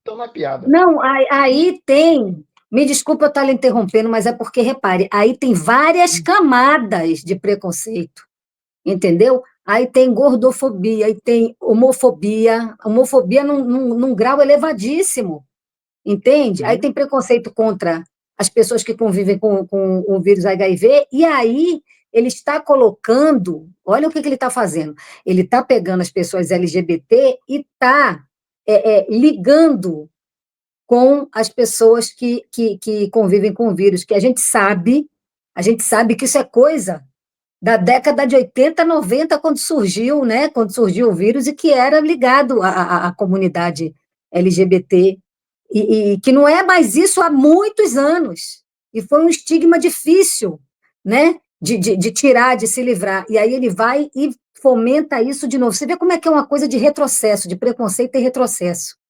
entendeu? exatamente, Ana, porque é o seguinte, muita gente recorda, né, daquele período da AIDS, a Cazuza, e era praticamente uma sentença de morte. Quer dizer, tão grave quanto piada preconceituosa contra negro, contra gay, contra mulheres, é o fato dele fazer piada com tragédia nacional. Isso aí, para mim, também é um fim da picada. Ele falou o seguinte: o pessoal, olha só, o pessoal fica sempre procurando um lugar aquecido. A prova disso é que teve uma boate que pegou fogo e as pessoas não saíram de dentro. Ou seja, ele está fazendo alusão à boate Kiss, né? Uma tragédia nacional. Aí Negro você vê o reclama que. nível de Né? empatia que é zero, porque uma pessoa que defende, né, que defende que ele possa fazer essa piada, você não pode pegar 2 segundos da sua vida e se colocar, não só no lugar de quem estava lá dentro da boate, mas se colocar no lugar de um pai, de uma mãe, de um filho que estava ali, de um familiar de um filho que estava ali. Você está entendendo? Exatamente. Exatamente, Ana. E essa questão aí é que fica mais grave ainda, porque você cortando essa rede social tira totalmente o alcance desse tipo de piada. Vamos mais aqui. Negro reclama que não tem trabalho para ele. Na época da escravidão, já nasci empregado e também achava ruim. Não, né? Sabe? E teve piada do que ele falou no Teleton, que é aquele programa do SBT, tipo Criança Esperança, que tinha um menino com hidrocefalia no palco. Ele chegou e fez a seguinte piada, entre aspas. Eu acho muito legal o Teleton, porque eles ajudam crianças com vários tipos de problemas. Vi um vídeo de um garoto no interior do Ceará com hidrocefalia. O lado bom é que o único lugar da cidade onde tem água é a cabeça dele. A família nem mandou tirar, instalou um poço. Agora o pai puxa a água do filho e estão todos felizes. É esse tipo de situação que a gente está falando aqui, que muita gente que está ouvindo aqui podcast fica chocada mesmo. E é por isso que a condenação é totalmente justa. Porque isso aqui não é piada, pô. Isso aqui, não é... imagine, vou dar um exemplo aqui. Imagine agora essa situação aí da Palestina, né? Esse genocídio, essa limpeza ética que Israel está fazendo. Aí chega um cara no stand-up e faz essa seguinte piada, né? Pô, na minha cidade o prefeito proibiu de soltar bomba. Vou passar São João em Israel porque você pode jogar bomba na porta de palestino e que ninguém fala nada. Pelo amor de Deus, né? Isso aí, então, é bom deixar claro que essa condenação é porque justamente, como foi falado aí, isso aqui, não é nada disso aqui, é considerado piada, porque piada, humor, tragédia, não cabe na mesma frase. É impossível você ter piada e tragédia, escravidão na mesma frase. Então, realmente, a condenação foi muito justa de Léo Lins. Agora, Xanda, eu queria também passar para você e para as outras também, falar o seguinte, que você falou de alguns humoristas aí, alguns comediantes, e Léo Lins, ele falou, ele se defendeu dizendo que ele era um personagem, ali não era um ator, era um personagem, já que até falou, citou isso aí, que não é verdade, porque o nome dele é Leonardo Borges de Lima Lins. Ou seja, é ele, não tem personagem, é ele. Agora, tem uma questão, Xanda, que queria tirar uma dúvida com você, que é o seguinte: quando você, é, por exemplo, mesmo, vou trazer um cara bem controverso aqui, né, que muita gente não gosta dele, que é Renato Piaba, né? E, mas aí que tá, acho que existe uma diferença entre Renato Piaba e Léo Lins, porque Renato Piaba, ele performa um tipo de cidadão que é o cidadão soteropolitano. Mas muita Sim. gente não gosta dele porque diz que ele é machista, que as piadas dele são pesadas e tal. Mas, pelo menos no caso de Renato Piaba, ele está retratando um cidadão, ou seja, ele faz uma figuração. Nesse caso aí, eu acho que Renato Piaba seria um exemplo de um personagem. O Renato Então, Piaba, ele não é stand-up. Ele não é pois é, stand-up, não. exatamente. Ele representa. Gente, e o Renato Piaba tem uma coisa que eu acho no Renato Piaba fenomenal, sabe o que que é? A energia dele, viu? Ele não é garotinho mais não, gente. Ele já está na casa dos 60. E ele chega no palco e ele toma conta do palco, assim, de um jeito, o corpo dele, ele tem um trabalho corporal tão dinâmico que ele toma o palco todo, ele sozinho, uma coisa impressionante. Agora, eu acho que o Piaba, ele é um cara que ele está ligado nas coisas, entendeu? E eu acho que ele foi evoluindo com o tempo, sabe? Ele não foi ficando, ele foi modificando. Então, você não vê mais ele falar de coisas. Lógico, ele nunca falou coisas desse nível aí, das coisas que você está trazendo do Léo Lins, não. Mas já teve uma coisinha ou outra, assim, né? Machista e tal, não sei o quê. E eu acho que ele vai procurando, né? Se ligar e evoluir e tal, e já está já não está mais nesse nível, não. E ele tem muito essa coisa, né, de falar de Salvador e da vivência e tal, mas ele faz personagem, embora ele não esteja caracterizado, mas se você for no show dele, como eu já fui, acho que umas 2 ou 3 vezes, se você for no show dele, ele conta, ele não é que nem um stand-upista, ele não é stand-upista que chega ali, né, vestidinho com a roupa e conta piada. Ele, para contar um caso, um troço, ele faz todos os personagens. Você está entendendo? Ele faz os personagens, ele chega aqui, se ele vai falar que tinha um casal, ou que era ele com a namorada, ele faz ele com a voz, sei o quê, e depois ele vai para o outro lado e ele faz a namorada, não sei o quê, e ele toma conta e vai fazendo todo mundo, e faz a sogra, e faz não sei o quê, mesmo não estando caracterizado. Então, ele é uma coisa que se a gente for pegar entre ator e stand-upista, ele está mais para o ator do que para o stand-upista, entendeu? É isso dúvida que eu Eu, queria tirar com você. Mas fale, Jaque. não, é isso, eu até ia comentar, né? Já também trazendo a outra perspectiva. Mas, Xanda, Carlos, Inência, né? Eu ia falar até Fiquei muito feliz, Xanda, que você trouxe essa perspectiva do Luiz Miranda, né? E lembrou dele, né? Um grande ator também. E o Alan Miranda, inclusive Alan Miranda, esse nosso Alan aqui também, que é Angel. O Alan Miranda, ele participou comigo até, né? Eu já troquei algumas ideias com ele. Um homem muito inteligente, né? Um profissional muito inteligente. e a gente fez uma live com ele na época da pandemia. Então, se alguém tiver curiosidade, vai lá no nosso Instagram, @soteroprosa, que tem lá essa live com ele, que a gente também conversou sobre essa questão dos limites do humor Vou também. falar isso com ele. Final de semana eu vou estar lá na casa dele, vou falar isso com ele, Jaque. Eu passo o final de semana inteiro na casa dele, a gente fez faculdade junto, né? Isso eu estou falando de 25 anos atrás, a gente fez faculdade junto e a gente trabalha junto pra caramba, a gente faz inúmeras coisas, projetos junto, e eu sou muito amiga dele e da esposa dele e dos filhos dele. Inclusive, ele tem uma série da Netflix, mas é uma série de publicidade da Netflix, então está no YouTube da Netflix, que é Os Deraldos. Eu fiz a preparação dos atores e tem os filhos dele também, a série é bem legal. Fazendo jabá, hein? Que bacana. Fazendo jabá. Eu já vi a série, realmente é muito bacana, né? E ele Não traz é? essa coisa também, que é justamente, né, uma coisa que é lógico, nem todo mundo sabe fazer, porque nem todo mundo é ator, ele é ator, então ele sabe fazer bem, mas ele Sim. traz essa coisa do cotidiano, né, no humor dele, e coloca isso na internet também, eu achei isso bem legal. E sobre o Piaba, eu ia trazer também alguma coisa sobre ele, foi até bom você falar antes, porque agora eu também já me sinto mais tranquila. Hoje, talvez, se eu assistisse, eu tivesse uma outra leitura. Mas, quando eu era adolescente, meu pai me levava para assistir shows. E eu achava, e eu estava numa época assim, bem militante, né?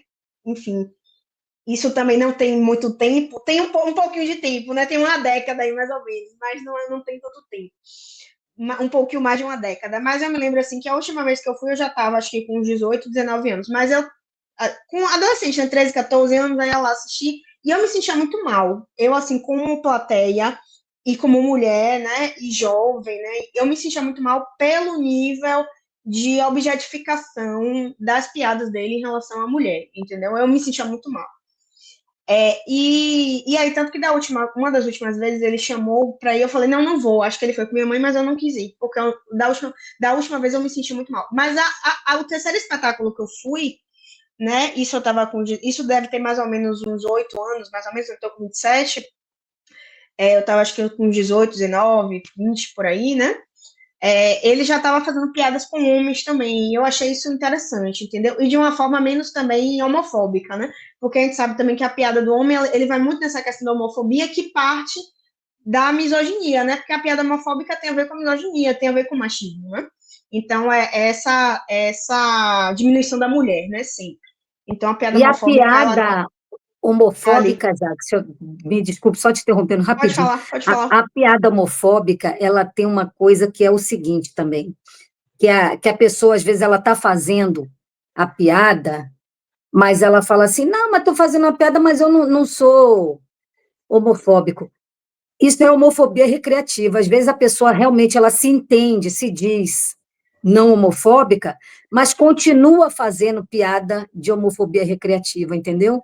É uma coisa que a gente tem que estar atento também, né? Eu, como dou aula, né, que eu tenho um curso de teatro e tal, então teve um aluno meu, um ex-aluno, que ele fez uma piada lá, né, um dia no final da aula, ele fez uma piada com outro aluno usando homofobia recreativa, entendeu? Mas eu fiquei tão sem jeito, que aí depois eu chamei primeiro o que foi a vítima, eu pedi desculpa a ele em nome do outro e chamei o outro para conversar. Eu falei, vem cá, deixa eu te falar uma coisa, você já ouviu falar em homofobia recreativa? Ah, não. E aí eu fui explicar a ele o que é. Entendeu? Ah, mas eu não sou homofóbico. Não, eu até acredito que você não seja, mas quando você faz essa piada é homofóbica. Então, se você não é homofóbico, não faça essa piada, porque passa a não ser engraçado. Você está entendendo? Por que você imitar o outro, ou fazer o outro de moicano, ou dizer que o outro é bicho, é viado, não sei o quê? Isso é engraçado em quê? Entende? Então, é uma questão da gente abrir mesmo a mente, né? Eu acho, me desculpa, eu interrompi, mas já volto a falar para você, mas eu acho que no caso do Piaba, o Piaba é um cara que ele é muito ligado em tudo, sabe? Ele é muito ligado em tudo mesmo. E eu acho que ele foi, mesmo assim, acho que ele pode ser que ele não tenha evoluído junto com as coisas, mas acabou sendo arrastado porque ele presta atenção, sabe? Então, realmente, eu acho que ele teve uma mudança, talvez possa até ir mudando mais e melhorando mais, mas acho que ele teve uma mudança, assim, significativa nesse quesito, viu? Mas desculpe lhe interromper, me diga. Não, é isso mesmo, Xanda, eu concordo com você, né? E eu vejo assim que nesse caso, né? E aí pensando na comédia em geral e no próprio e na própria arte em geral, né? Se você traz alguns exemplos que eu acho que são importantes, porque atualmente, quando a gente vê análises, né? E aí vale também para o campo da arte, vale para a minha área também de crítica cultural, né? E aí a gente vê um esvaziamento das profissões, né? A gente tem hoje o esvaziamento da profissão de ator, o esvaziamento ator-atriz, né? O esvaziamento da profissão de jornalismo, até também porque, no caso deles, ainda foi pior, porque eles tiraram a questão de você ter, né, O diploma, o, né? o diploma, né? Não, Não é obrigatório mais, né? Que o atriz, ator ainda tem o gente, DRT, que está ainda jogando no lixo, né? É como se pegasse todos os seus anos de estudo, de pesquisa, de tudo, e jogasse no lixo. Isso é muito absurdo. Isso é muito absurdo. e isso, né? E a gente sabe que e hoje piorou, né, com essa questão das redes sociais, da internet. Então, hoje a responsabilidade com o discurso ela deve ser redobrada. E aí tem até as questões, até se Niessa também quiser falar algum pouco sobre isso, essa questão também, porque o próprio caso do Léo Lins passa por isso, que foi da divulgação na internet, né, na rede social, então pensar o quanto esse discurso de ódio também na rede social, os agravantes disso, a responsabilidade sobre isso também, se Niessa quiser comentar mais de forma jurídica sobre isso, mas eu, né, da minha parte, assim, falando dessa questão da crítica cultural, da crítica de arte, da crítica contemporânea, né? Pensando no próprio Soteroprosa, que é um portal de crítica contemporânea, você trouxe um ponto que eu acho que é muito importante, que é não ser anacrônico na crítica, né? E é porque muitas vezes a gente traz esses exemplos de antigamente, né, para justificar, né? Então, ó, antigamente era assim, e hoje a gente não pode mais tolerar isso, né? Então a gente não é uma disparidade, né? Você falar algo do tipo. É a mesma coisa de comparar a mulher não pode votar, sendo que há quanto tempo, né, não teve o sufrágio feminino e a mulher pode votar, né? Então são várias questões, Exatamente. são várias camadas. Você está sendo desleal criticamente, né? Ao fazer esse tipo de comparação. A pessoa que faz esse tipo de comparação, né? E eu acho que isso é sintomático para o contemporâneo, né? E aí a gente pode destrinchar isso de várias formas, né, se a gente quiser. Né? Então, a pessoa está sendo desleal na crítica dela. E o outro ponto também que é muito importante de pensar e que não dá para fazer essa meia-culpa, né? Não sou responsável, de pensar que tem profissionais da mesma área, né? Como a gente trouxe aqui vários exemplos, tanto de Salvador, baianos, quanto de fora, né? Tem pessoas que estão se responsabilizando pelo que dizem, né? Esse artista, esse stand-up, e esse artista que se coloca também como stand-up, né? Pensando no recorte que a gente está fazendo aqui. Por exemplo, Tata Werneck. Tata Werneck agora está com assessora, que é uma mulher trans, que é a Ana Flor, para cortar os discursos transfóbicos e os discursos preconceituosos das piadas dela, né? Então, assim, por mais que se tenha qualquer tipo de... Porque a gente também tem essa coisa de colocar as pessoas, não é o caso do Léo Lins, mas algumas piadas, né? Isso acontecia muito, apesar de eu admirar muito ele, né? E ele não está mais aqui entre a gente, que é o Silvio Santos, mas isso acontecia muito com ele, de, Silvio Santos está velho, por isso que ele está fazendo esse tipo de piada. Então, você usar essa questão, que é também uma questão etarista, porque você está... É um tipo de preconceito também, porque você está associando a idade, né, ao não acompanhar, né, o tempo, ao não se atualizar. Então, fulano é preconceituoso mesmo, né? Vou deixar ele sendo preconceituoso. E isso muitas vezes acontece até dentro do nosso próprio cotidiano, né? Com pais, com avós. Aí, lógico, né? Que aí cabe cada um sua convivência, né? Porque tem situações, você muitas vezes não vai discutir com seu familiar, mas muitas vezes, por saber que é errado, eu tento, né? Dentro da medida do possível, porque eu sei que cada caso é um caso, trazer perspectivas, né, principalmente dentro da minha família, e falar, hoje em dia não é bem assim, as coisas mudaram um pouquinho, isso aí pode, pode, pode ser até um caso de você, né, de justiça, tome cuidado. Então, eu trago também essa questão de se pensar, né? E eu acho que a mudança, né, logicamente que pensar isso dentro de uma internet, pensar isso em espaços públicos é totalmente diferente do privado, mas a gente sabe também que a educação no privado, esse diálogo no privado, ele que vai modificar muito as pessoas, né?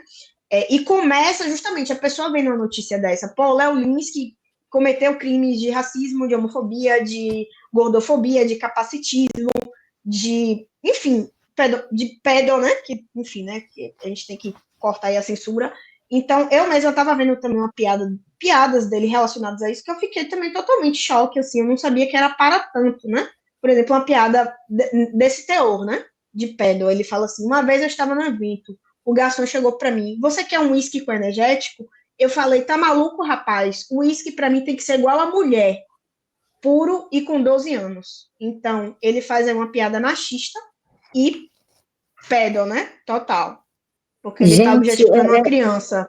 é ruim de ouvir, né? É ruim de ouvir, já na hora, né? Tem a outra que ele falou como é? Para abusar da criança, que é para a criança tem que ser abusada pelo pai, porque aí vai reclamar com o pai, o negócio. Olha, um troço tão. Aqui, ó, só totalmente. É essa aqui.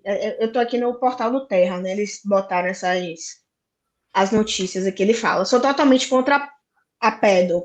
Sou mais a favor do incesto. Se for abusar de uma criança, abusa do seu filho. Ele vai fazer o quê? Contar para o pai? Então, assim, justamente isso aí que você falou, Gente, Xanda, qual é a altamente graça nojenta. disso? Qual é o que tem de engraçado nisso? É uma coisa altamente asquerosa, você está entendendo? Abuso nesse nível, assim, sabe? E é uma coisa que a gente sabe que tem tantos lares, que é tão difícil, que às vezes depois que a criança cresce, a criança vai se perceber, é um negócio tão complicado, tão doloroso, e o cara vem achar que isso é engraçado e vem fazer uma piada, quer dizer, vem fazer uma piada não, porque isso não é uma piada, ele vem falar isso e dizendo que está fazendo uma piada. Ai, gente, me desculpa, eu fico muito, muito indignada com essas coisas, porque, sinceramente, para mim é tão óbvio que o troço é nojento, é asqueroso e não é engraçado, sabe? Que você se pergunta, sabe? Será que eu estou em outro planeta? Porque não é possível, quando você vê a gente defendendo, sabe? Desculpa, Jaque, que eu cortei você, que eu fico indignada. Tudo bem, não é isso. E a outra questão que eu ia falar, que é também do ponto de vista, já não é tanto desse ponto de vista social e jurídico, mas do ponto de vista mesmo do gênero da comédia, né? Porque se a gente for pegar lá, fiquei aqui inquieta, né, pensando sobre isso, né, desse ponto de vista mais teórico, talvez, né? Porque a comédia, se a gente for pegar lá no Aristóteles, né, ele rebaixa a comédia, e a grande diferença é que não tem a tragédia, não tem a morte, né? E na verdade, qual era o objetivo, né, das peças ali? Era educar também as pessoas, né? Era ter essa representação da sociedade e do que não fazer, né? Do que não fazer. Embora fosse um tipo de entretenimento também, né? Mas pegando esse gancho que você foi lá para o teatro grego, maravilhoso, o que aconteciam? Eram várias tragédias que as pessoas assistiam, né? Eram várias, e uma comédia no final para dar aquele alívio, porque as tragédias todas elas provocavam aquela catarse, né? E aí a comédia era para dar um alívio, você ir embora um pouco mais leve, um pouco mais aliviado. Mas já nessa época do teatro grego, que infelizmente o Aristóteles fez isso, e até hoje a comédia passa por isso, a prova é o seguinte, os editais, né, que você falou, graças a Deus eles estão aí, né, e ao nosso presidente Lula e a Margarete Menezes também, e que eles venham bastante, mas é mais difícil você passar numa comédia no edital do que uma coisa que não seja comédia. Numa premiação, uma premiação para atores e atrizes e tal, se for ator, atriz de comédia é mais difícil, mas aí qual é o outro lado, o lado positivo? É que a comédia ela tem um apelo tão popular que as pessoas, às vezes, que não frequentam teatro, não vão ao teatro, né, ou não frequentam muito, por exemplo, o cinema, mas quando é comédia, vão, né, por conta desse apelo. Mas veja, na época do teatro grego, tinha uma comédia só que era para finalizar dando um alívio, né, depois de ver tanta tragédia, tanta coisa, mas as próprias comédias já eram altamente políticas. Você vai ver lá o Aristófanes, né, quando ele escreve Lisístrata, greve dos sexos, que as mulheres fazem greve de sexo para que os homens possam parar de fazer guerra, né? Então, tudo tinha muito a ver já com coisas politizadas, né? Então, você vê que a comédia ela pode ser ela pode e deve ser a serviço do bem, né? Não tem a menor necessidade disso aí, desse fomento aí a crime. Isso. E entra, né? Já vou finalizar aqui minha fala também, né? Mas só acrescentar esse ponto, entra também nessa questão que é uma discussão também que eu acho que está empolvorosa, que é essa questão de contar a história dos vencidos, né? E aí a gente pode pensar com vários autores, Walter Benjamin, né? Tem tese sobre o conceito de história, e vários outros autores, né? Franz Fanon e por aí vai. A gente pode escolher quem a gente quer, né? Onde a gente quer no mundo, que eu acho que é um debate assim, totalmente empolvorosa. A própria Judith Butler também, por aí vai, para citar uma mulher também. Ai, maravilhosa. E a gente pensar nisso, né, que vivemos nesse momento também, né, dessas histórias que não foram contadas, né, então quando ele faz esse tipo de piada, ele, além de estar cometendo crimes, como a gente já reforçou aqui algumas vezes, não existe nenhum tipo de criatividade do ponto de vista da própria arte, porque não incomoda, né, como você pegou e falou agora, a comédia clássica, ela já incomodava, porque ela pegava em pontos da sociedade, o calcanhar de Aquiles, né, da sociedade, pegava nesses pontos de, pô, isso aqui, tem alguma coisa errada com isso aqui, né, isso aqui não tá sendo bacana para algumas pessoas, ou para um grande número de pessoas, né, nesse caso as mulheres, né, que você trouxe, mas quando a gente vai pegar essa história dos vencidos, quem são os vencidos? Se a gente for pensar no caso do Brasil, são as minorias, né, as ditas minorias, né, mulheres, LGBT, pessoas negras, indígenas, enfim, pessoas com deficiência e por aí vai. Então, que é um grande grupo, não é a minoria, né? Lógico.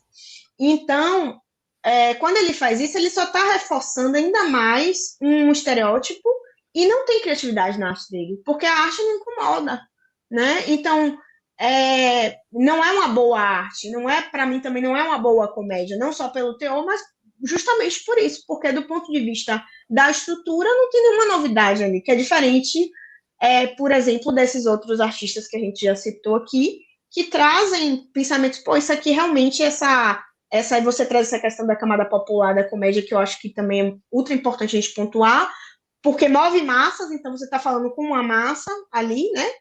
E você também tá pensando nesse cotidiano que eu trouxe também aqui na minha fala, né? Nesse dia a dia interpessoal, nessas relações interpessoais, né? Então, a partir do momento que isso ganha público, que isso vai para a internet, que isso é televisionado, você vê que ele participou de vários programas, né? De auditório, né? E por aí vai. Então, você está dando um aval para que os vencedores, né? Para que esses criminosos, né? Nesse caso aí, e são mesmo, como a gente já pontuou, ganhe espaço, ganhe voz, naquela coisa que é um preconceito com o palhaço, né? Com os palhaços de profissão. Você dar essa máxima, palco para palhaços dançar, né? Então, isso aí, e aí, assim, com todo respeito aos palhaços e às palhaças de profissão. E digo isso justamente porque você está dando palco para essas pessoas que estão reproduzindo discurso de ódio e muitas vezes esses outros humores, né? E aí também a gente pode até fazer outros recortes, lógico que aqui não vai dar, porque é muita coisa, a gente vai, a partir do momento que a gente vai escavando cada vez mais esse caso, a gente consegue tirar mais coisa dele, né? O influenciador, essa questão dos influenciadores que eu trouxe, né? Também, inclusive, aqui no Sotério eu estou fazendo uma série, né? Estou escrevendo uma série de textos falando o negativo influenciador, o nome da série, né? Para quem tiver curiosidade. Tem 2 textos, né? Tá para sair o terceiro. Justamente para questionar, por isso que eu fiz a provocação para você, porque eu compacto com a sua questão, Xanda, que é de pensar que esse influenciador ele é um produtor de conteúdo, né? E que tipo de conteúdo está sendo disseminado, né? Então, são várias questões que a gente pode tirar disso aí, né? E pensar esse próprio texto, que não é um texto criativo, né? Ao meu ver, é um texto totalmente bizarro, nojento e criminoso. Mas, Vanessa, fale aí, o Carlos também, né? Vamos distribuir a palavra. Rodar. Você que tá. Fale, Eu Carlos. só queria falar, eu só queria falar duas coisas aqui, que como antropólogo me preocupa muito essa sociedade que recebe essas piadas, porque é o seguinte, se existe alguém que faça um produto, é porque existe uma demanda. Então, existe um público grande que está consumindo esse tipo de galhofa aí, né? Então, isso é muito preocupante também, porque você tem um respaldo de 1 milhão de pessoas para fazer isso aí. Então, essa condenação, ela é educativa, tal, ela pode abrir precedente, mas o fato de surgirem novos Léos Lins, né, com esse tipo de público, realmente pode acontecer. Outra questão aqui que não dá para falar desse caso Léo Lins sem falar de um caso que aconteceu com o Danilo Gentili, que eu vou trazer para vocês aqui, que é absurdo também, né? Inclusive, vou trazer Niessa de novo para o papo, porque trata de uma questão de justiça. O que é que aconteceu? Em 2014, teve um empresário chamado Tiago Luiz, que ele concatenou uma série de piadas de Danilo Gentili, piadas grosseiras, né? Que ele juntou assim para provar que as piadas de Danilo Gentili eram piadas assim horrorosas. O que aconteceu? Danilo Gentili pediu direito de imagem, né? Porque estava pondo imagens dele, né? E ficou aquele litígio, brigando, tal. Ficou uma questão extrajudicial. Aí seu Danilo Gentili chega pro cara na rede social e fala o seguinte: tá, velho, vamos esquecer esse caso aí. Quantas bananas você quer para deixar esse caso de lado? E o cara era negro, esse empresário, né? E aí vocês entenderam? E aí o que acontece? O rapaz processou o Danilo Gentili, né? O empresário. E o que aconteceu? Foi absolvido. Quer dizer, o juiz, né, falou que, como humorista, ele viu que Danilo Gentili sempre respondia essas questões com piada. E aí o juiz absolveu ele. Agora, o que o juiz falou? Aí eu vou passar para isso. O que o juiz quis falar com isso? O que o juiz, na minha interpretação, falou foi o seguinte: que o humorista pode ser humorista o tempo inteiro. Ou seja, o humorista praticamente. O cara é ontologicamente humorista. Porque ele pode o tempo todo fazer piada. E aí o que acontece? Se um humorista imitar um macaco no estádio de futebol, como acontece, pode ser punido. Ah, não, pô. Eu sou humorista. Eu estava fazendo piada. Olha, E Carlos, aí, Nessa, vou passar para você falar exatamente sobre isso, né? Como é sim. que pode uma autoridade judicial, né? Num caso assim, olha, um nível assim, de escrotidão máximo. Sim. Absolver o cara, porque ele, como humorista, pode ser humorista o tempo todo. É isso, Carlos. Eu acho que primeiro ponto que essa questão que você traz bate muito com o que Xanda falou dessa questão e que eu vi muito durante essa semana lendo sobre o caso de Léo Lins, sobre essa questão da persona, né? Porque o humorista, quando ele está ali no stand-up, né, ele assume essa persona, não é a pessoa física, né? Apenas que está ali é a pessoa jurídica, então ele teria, vamos dizer assim, um aval, né, para fazer esse tipo de piada. Então, acho que bate muito nessa questão que Xanda pontuou. Acho importantíssima essa fala dela ter trazido isso para que fique claro, né, que a gente tem que fazer essa diferenciação do artista, de quem faz stand-up comedy, enfim. Então, muito importante essa fala dela. Mas eu vou além. O judiciário, ele é seletivo, né, e foi uma coisa que a gente já falou aqui da questão do racismo estrutural. O racismo, ele é estrutural, isso aqui a gente já sabe, né? Não é novidade para ninguém. E por ele ser estrutural, ele acaba atingindo também o poder judiciário. Então, é como você falou do caso. De um lado, a gente tem um homem branco, Danilo Gentili, né? E do outro lado, nós temos o empresário, que apesar de ter uma posição na sociedade de empresário, né, uma pessoa que a gente pensa que tem lá o seu poder aquisitivo, mas, como você falou, é um homem negro. Então, apesar dele estar nessa posição de ter um poder aquisitivo relevante para a sociedade, vai esbarrar nessa questão do racismo estrutural que afeta o poder judiciário, né? Infelizmente, é o que aconteceu com MC Pose, né, também esse caso dele que reverberou aí durante essa semana, o tratamento que foi concedido a ele. E é o que a gente também já falou aqui, apesar de Léo Lins ter levado essa condenação de 8 anos, ele vai recorrer, né, então esse processo aí vai se estender para anos e anos, a gente sabe da morosidade do Poder Judiciário, e muito provavelmente essa condenação de 8 anos, claro, isso aí tem que analisar, né, o caso, poderá ser até convertido em penas restritivas de direito, que seria uma pena mais amenas, né, assim, que a gente pode dizer, né, mas a condenação irá persistir. E é o que vocês falaram bem aí, é a utilização desse direito penal como educação, né, ferramenta do direito penal educativo, desse viés educativo, essa função educativa do direito penal, que vai abrir justamente esses precedentes para outros, né, stand-up comedies, né, outros humoristas também que venham aí a, quem sabe, né, cogitar fazer o mesmo tipo de piada, né, entre muitas aspas, que Léo Lins acabou fazendo no seu show. E só para pontuar o que já que estava falando, né, sobre essa questão da propagação na internet, e isso aí, já que você trazendo isso, me trouxe a lembrança, porque agora eu estou escrevendo um artigo falando sobre a vitimologia relacionada à comunidade LGBTQIAPN+, em relação aos crimes cibernéticos, aos crimes digitais.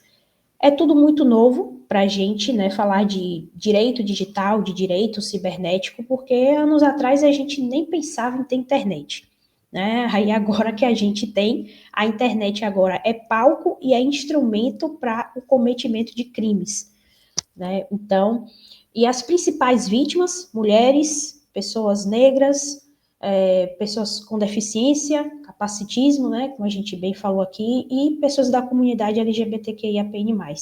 E a gente vê lá na Deep Web, que ali, né, é o esgoto, é o poço de tudo que há de ruim, né, os discursos de ódio e toda a incitação e apologia ao crime começam lá, na Deep Web e na Dark Web.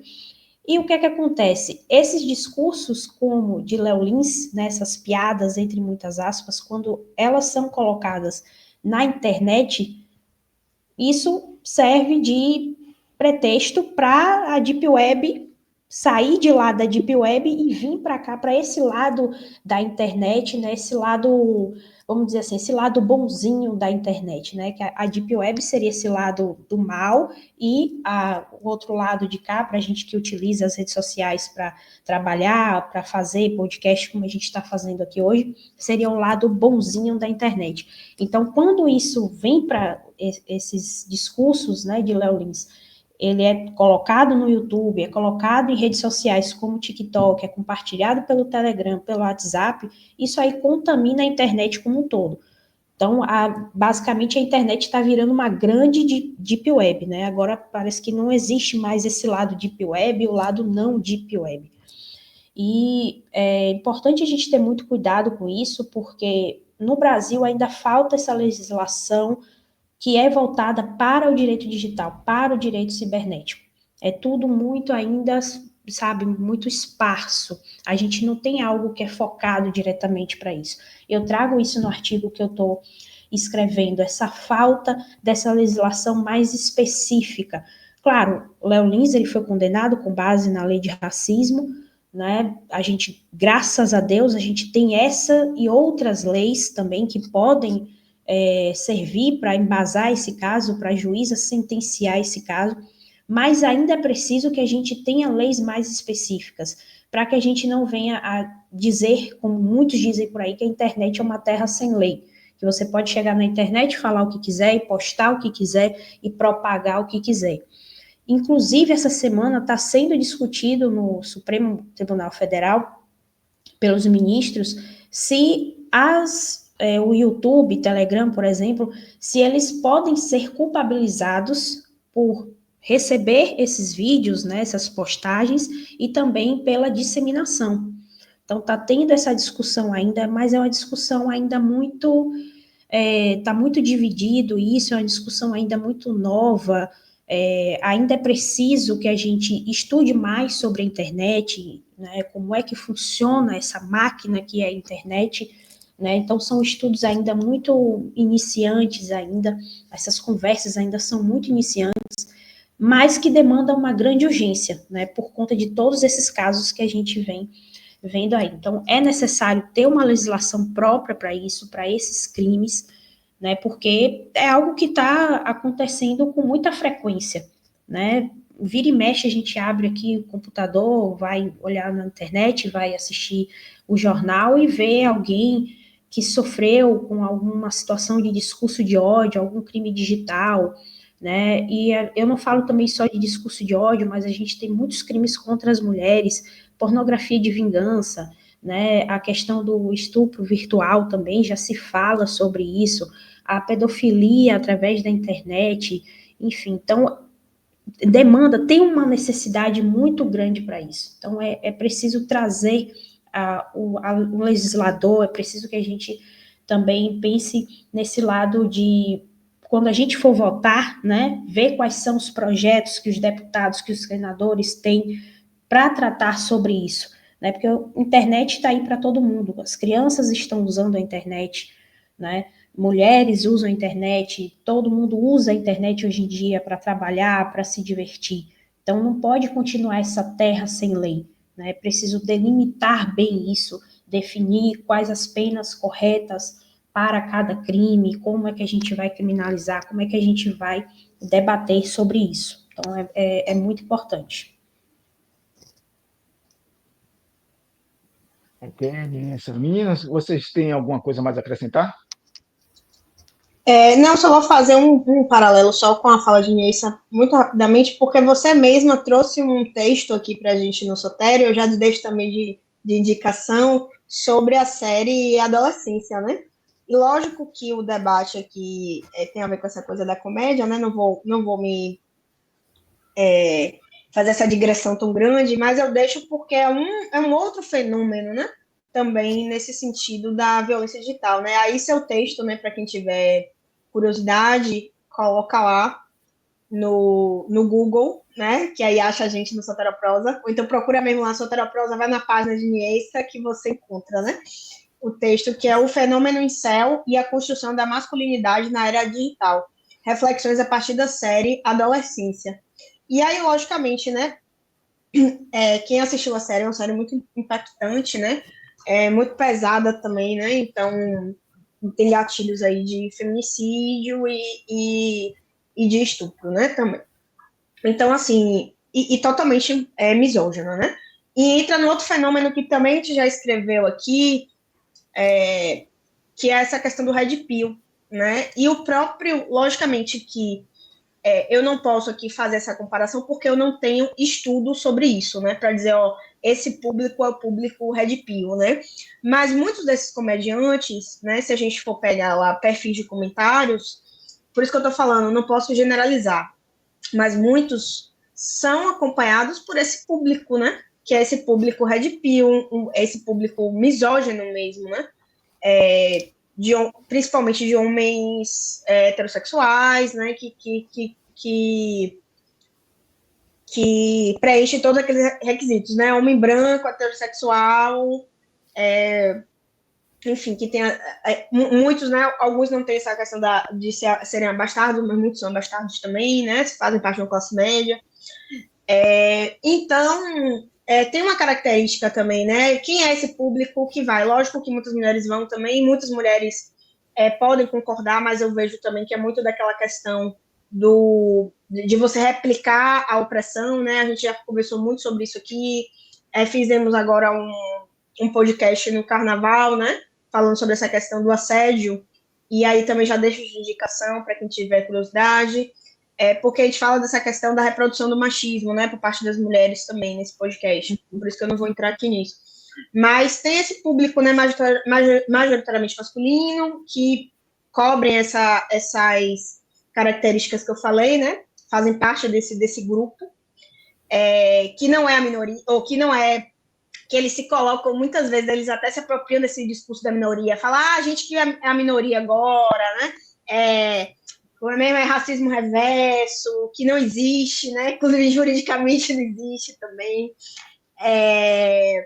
e nem da forma histórica, como a gente já falou, essa questão da reparação histórica, Xanda trouxe essa questão, né, da escravização também, né, para amarrar aí as falas, então, são violências que nunca vão ser reparadas, né? Então, não existe racismo reverso, não existe machismo reverso, opressão ao homem, não existe heterofobia, né? Que é uma parada também altamente bizarra, né? Nem cisfobia, daqui a pouco vamos falar, eu sou agora é cisfóbico, né?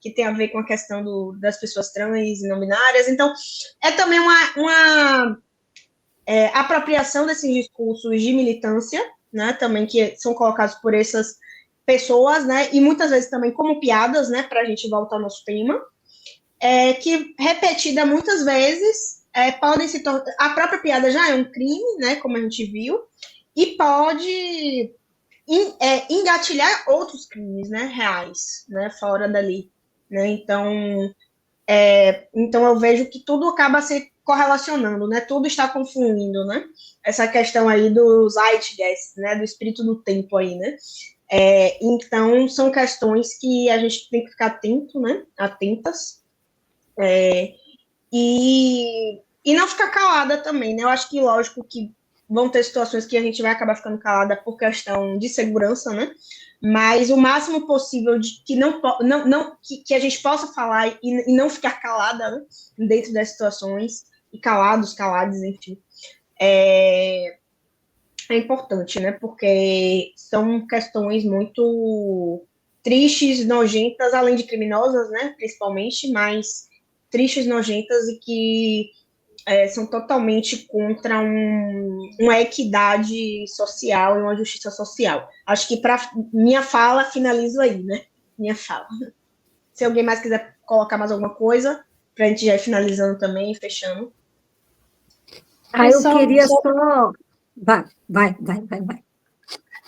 Só para fechar a fala de Jaque, né, pegando esse gancho que ela falou aí do meu artigo, que eu falei sobre o fenômeno incel, né, então são crianças, né, crianças e adolescentes, meninos, que têm acesso à internet, acessam a Deep Web, têm acesso a esses discursos de ódio e começam a desenvolver, né, essa misoginia, o machismo, né? Então, são discursos como esses de Léo Lins, que propagados na internet, vai fomentar nisso, vai gerar nisso. Então, é preciso ter esse cuidado, é preciso que a gente, enquanto sociedade, olhe para isso, a gente, enquanto pais, enquanto mães, né, enquanto família, olhe para isso, o que as nossas crianças estão consumindo na internet. Então, a sociedade civil, ela também faz parte desse combate, dessa atuação, mas também o Poder Judiciário, como essa juíza fez, né, nessa condenação em relação a Léo Lins, ela agiu da forma correta, como o Xanda falou, como já foi falado aqui, ela fez o que estava na lei, né, ela agiu de acordo com o que a lei manda ela fazer, e ela fez. É discutível a questão em relação à pena privativa de liberdade? Mas aí, né, é palco aí até para outros episódios, outras discussões, enfim. Mas também é preciso esse olhar do poder legislativo, né, de também se voltar para o ambiente digital, se voltar para a internet, criar leis para que a gente cada vez mais vá retirando esses discursos de ódio, né, todas essas falas odiosas, essas piadas de mau gosto da internet, para que as nossas crianças e nem ninguém tenha acesso mais. Então, aqui encerro minha fala puxando o gancho de Jaque. Xanda. Eu queria, mais uma vez, agradecer o convite, viu? Adorei nosso papo.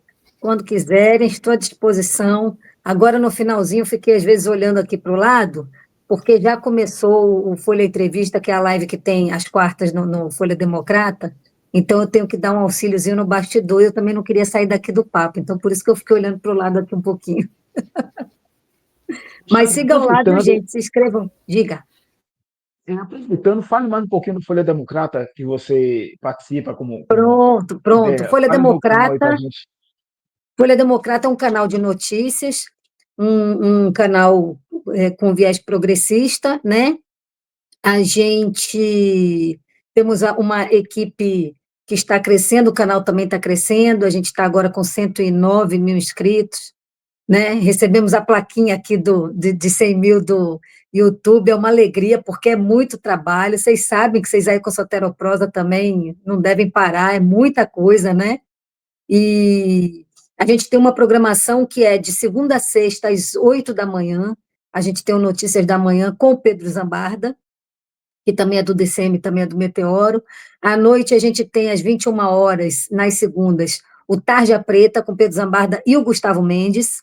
Às quartas tem o Folha Entrevista, que é o Pedro Zambarda também, sempre entrevistando alguém bacana. Hoje ele está entrevistando o Julian Lemos, que foi um ex-braço direito do Bolsonaro.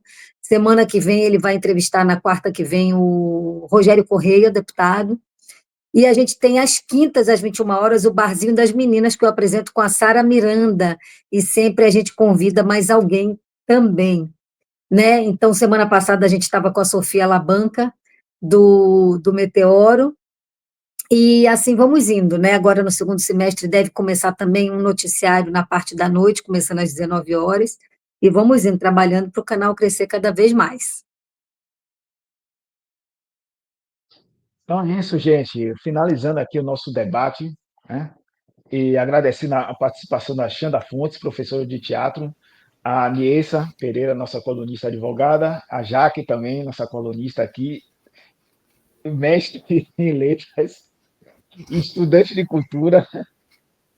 E agradecendo a vocês aqui por ouvir esse podcast e acompanhe o Soteroprosa, www.soteroprosa.com, acompanhe nossos artigos, leia, comente, compartilhe.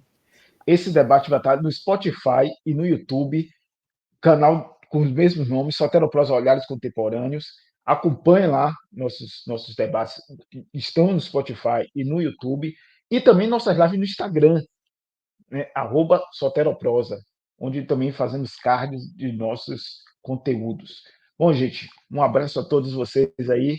Boa noite, muito obrigado e até a próxima. Até logo, obrigada, gente. Obrigada, viu, Xanda? Obrigada, Niessa. Obrigada,